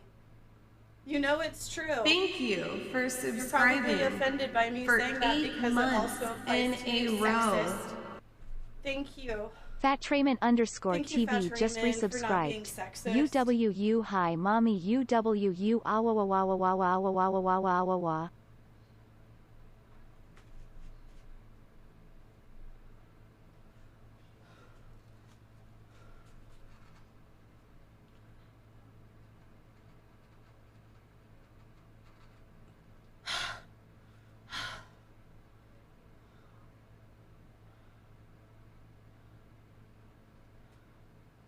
You know,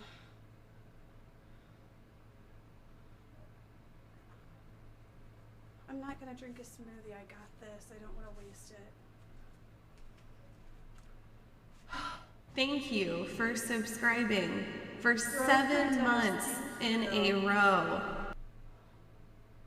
Groverdose just resubscribed. Skinny legend period.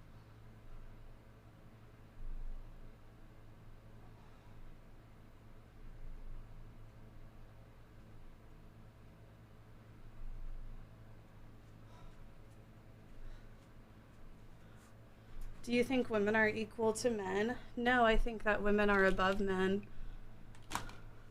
It's their time. I'm a 20th wave feminist. Is that not sexist? No, it's payback. I'm a 20th wave feminist. Fuck the third wave, fuck the fourth wave. I'm on the 20th wave. Mm-hmm. This is my victory pose. Oh wait, that's not how you do the victory pose.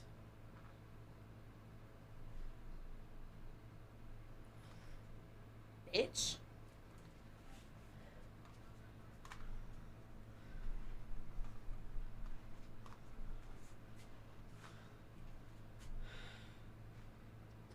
Don't check.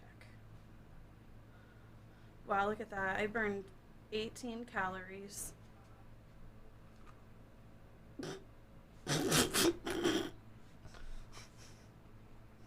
Wow.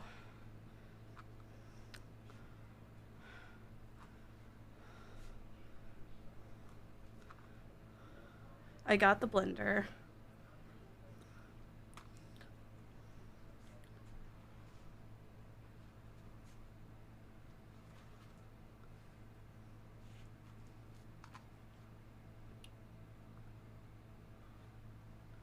You're welcome.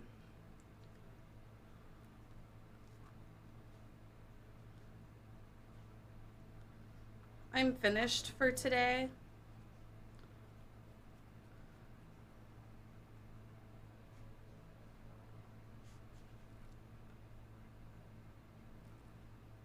Wow, I burned 38 calories.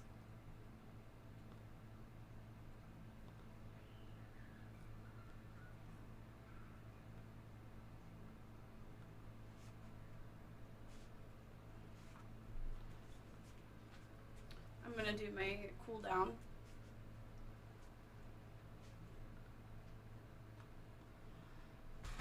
I don't need the con.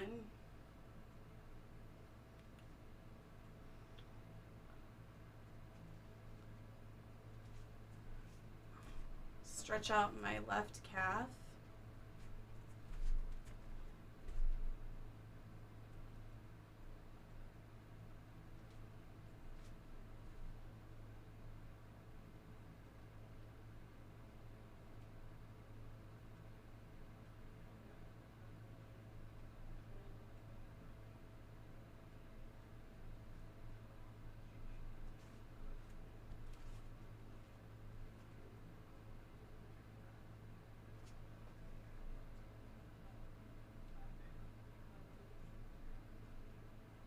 Oh, wow.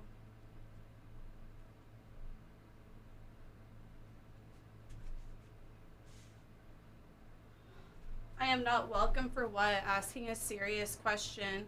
You're not welcome because we're all sensing serious misogynist vibes from you.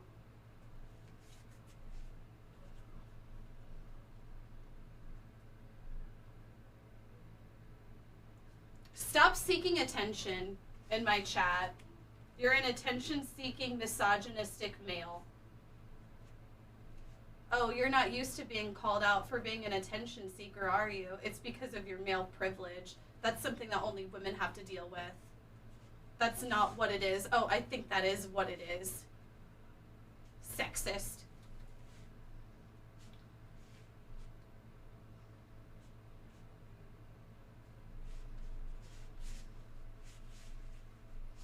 I'm getting in my power stance.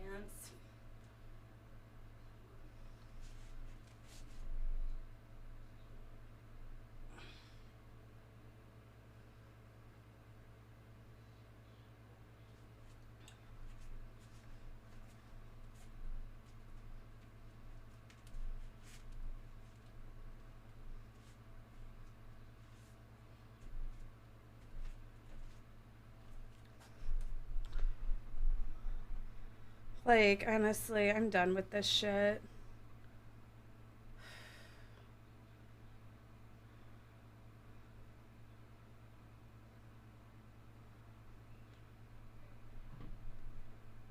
Yeah, you guys need to apologize. I'll see you in the ban forums. Maybe if you give a good apology, I'll give you a second chance. End it, all of it. Stop being fat. Stop being jealous. And apologize to me.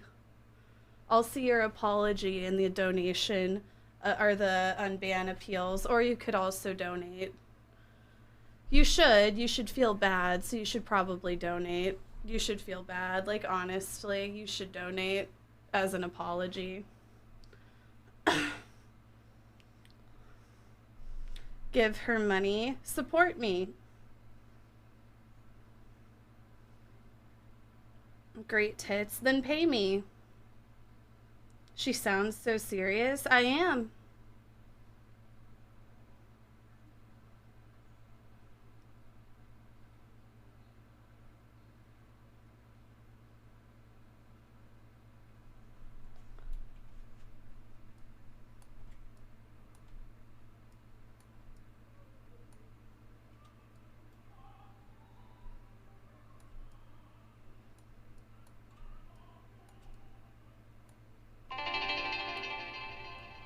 I'm gonna opt for the rest of my exercise to be dance.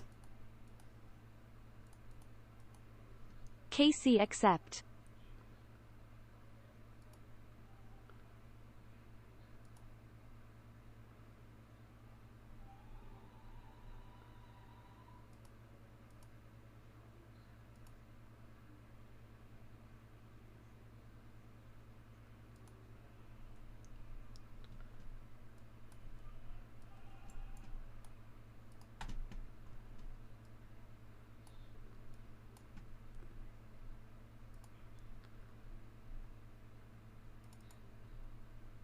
Turn this shit up. This is my shit, honestly.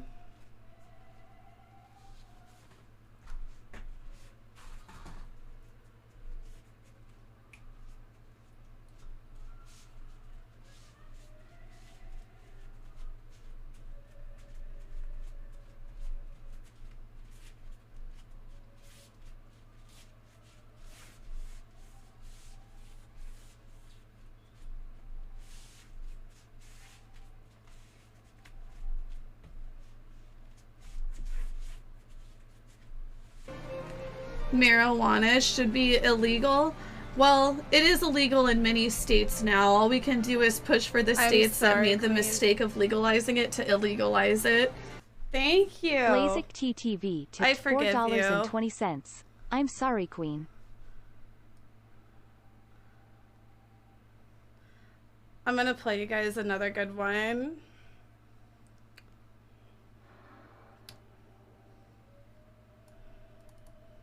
I love this one. This song gets my blood pumping. Isn't this song so good?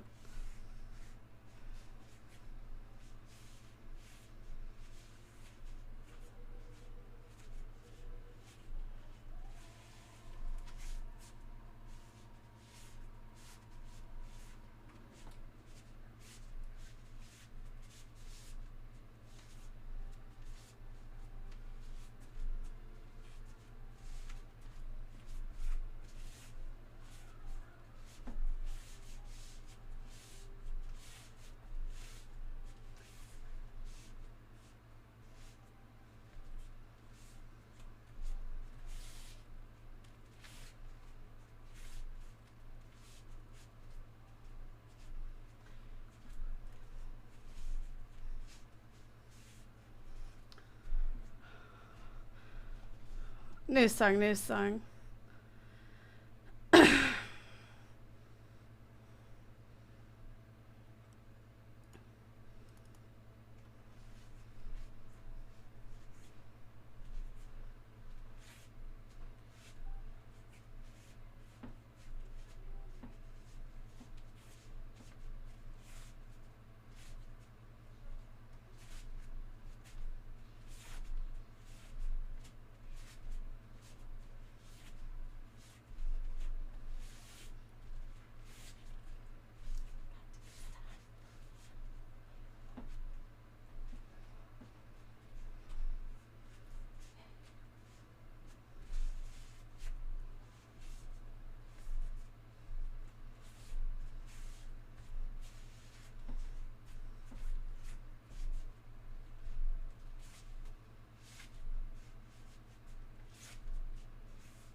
Thank you Oh my for God, gifting that sub. you.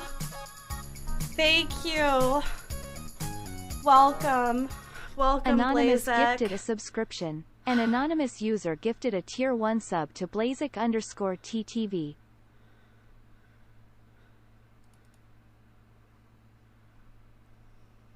No.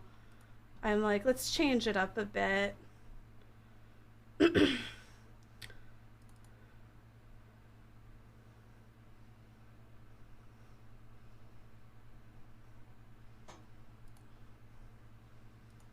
Oh, this song. I love this song. Is my 45 minutes almost up? Only 6 minutes left. Oh, the alien song. Thank you.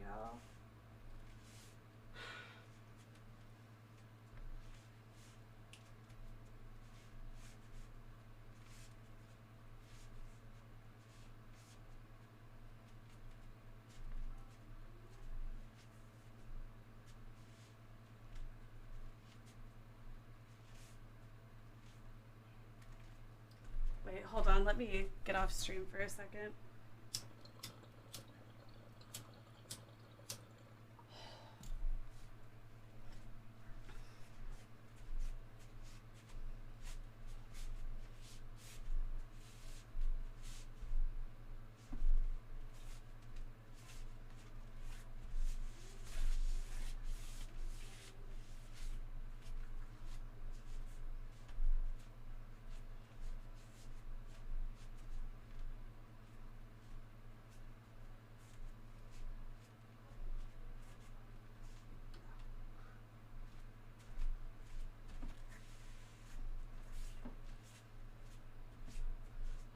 I'm gonna try to do a. Ah! Somebody bought a shirt? Wow, thank you. Yeah, Alan Parsons. I love Alan Parsons' project. Ah!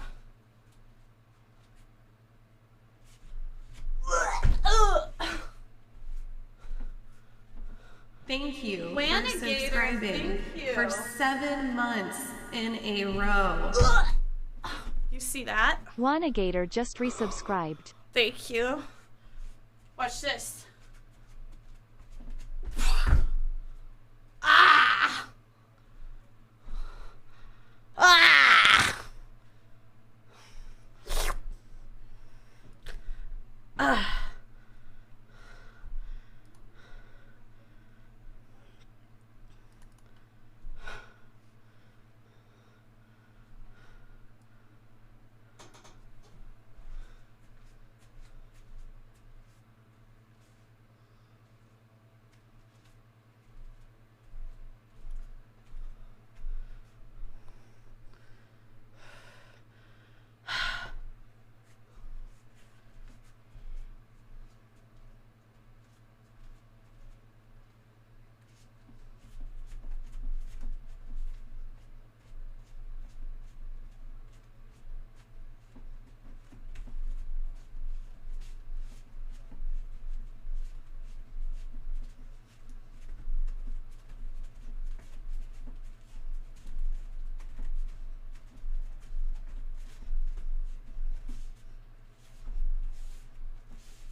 Wow. No, you guys, my time's up. The alarm went off. The alarm went off. It's over. Whew.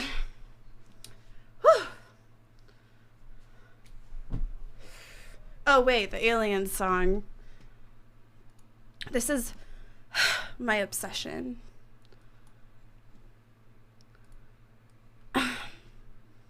I'm obsessed.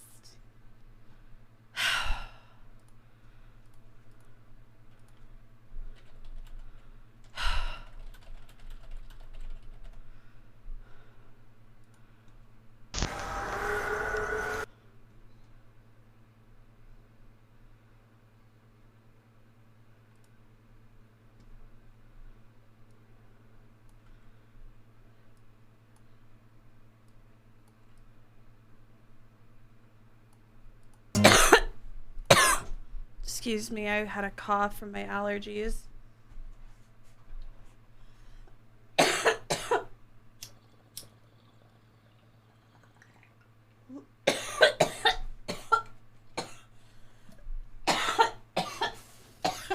God, these allergies.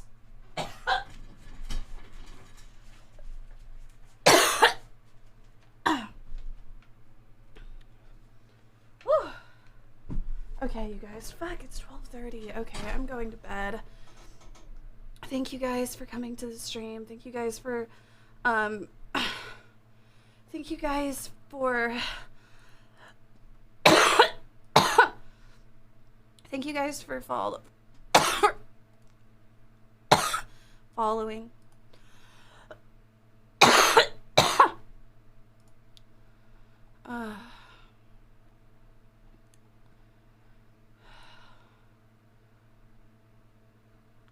See, and I don't know. There's like an issue with Twitch's notifications right now.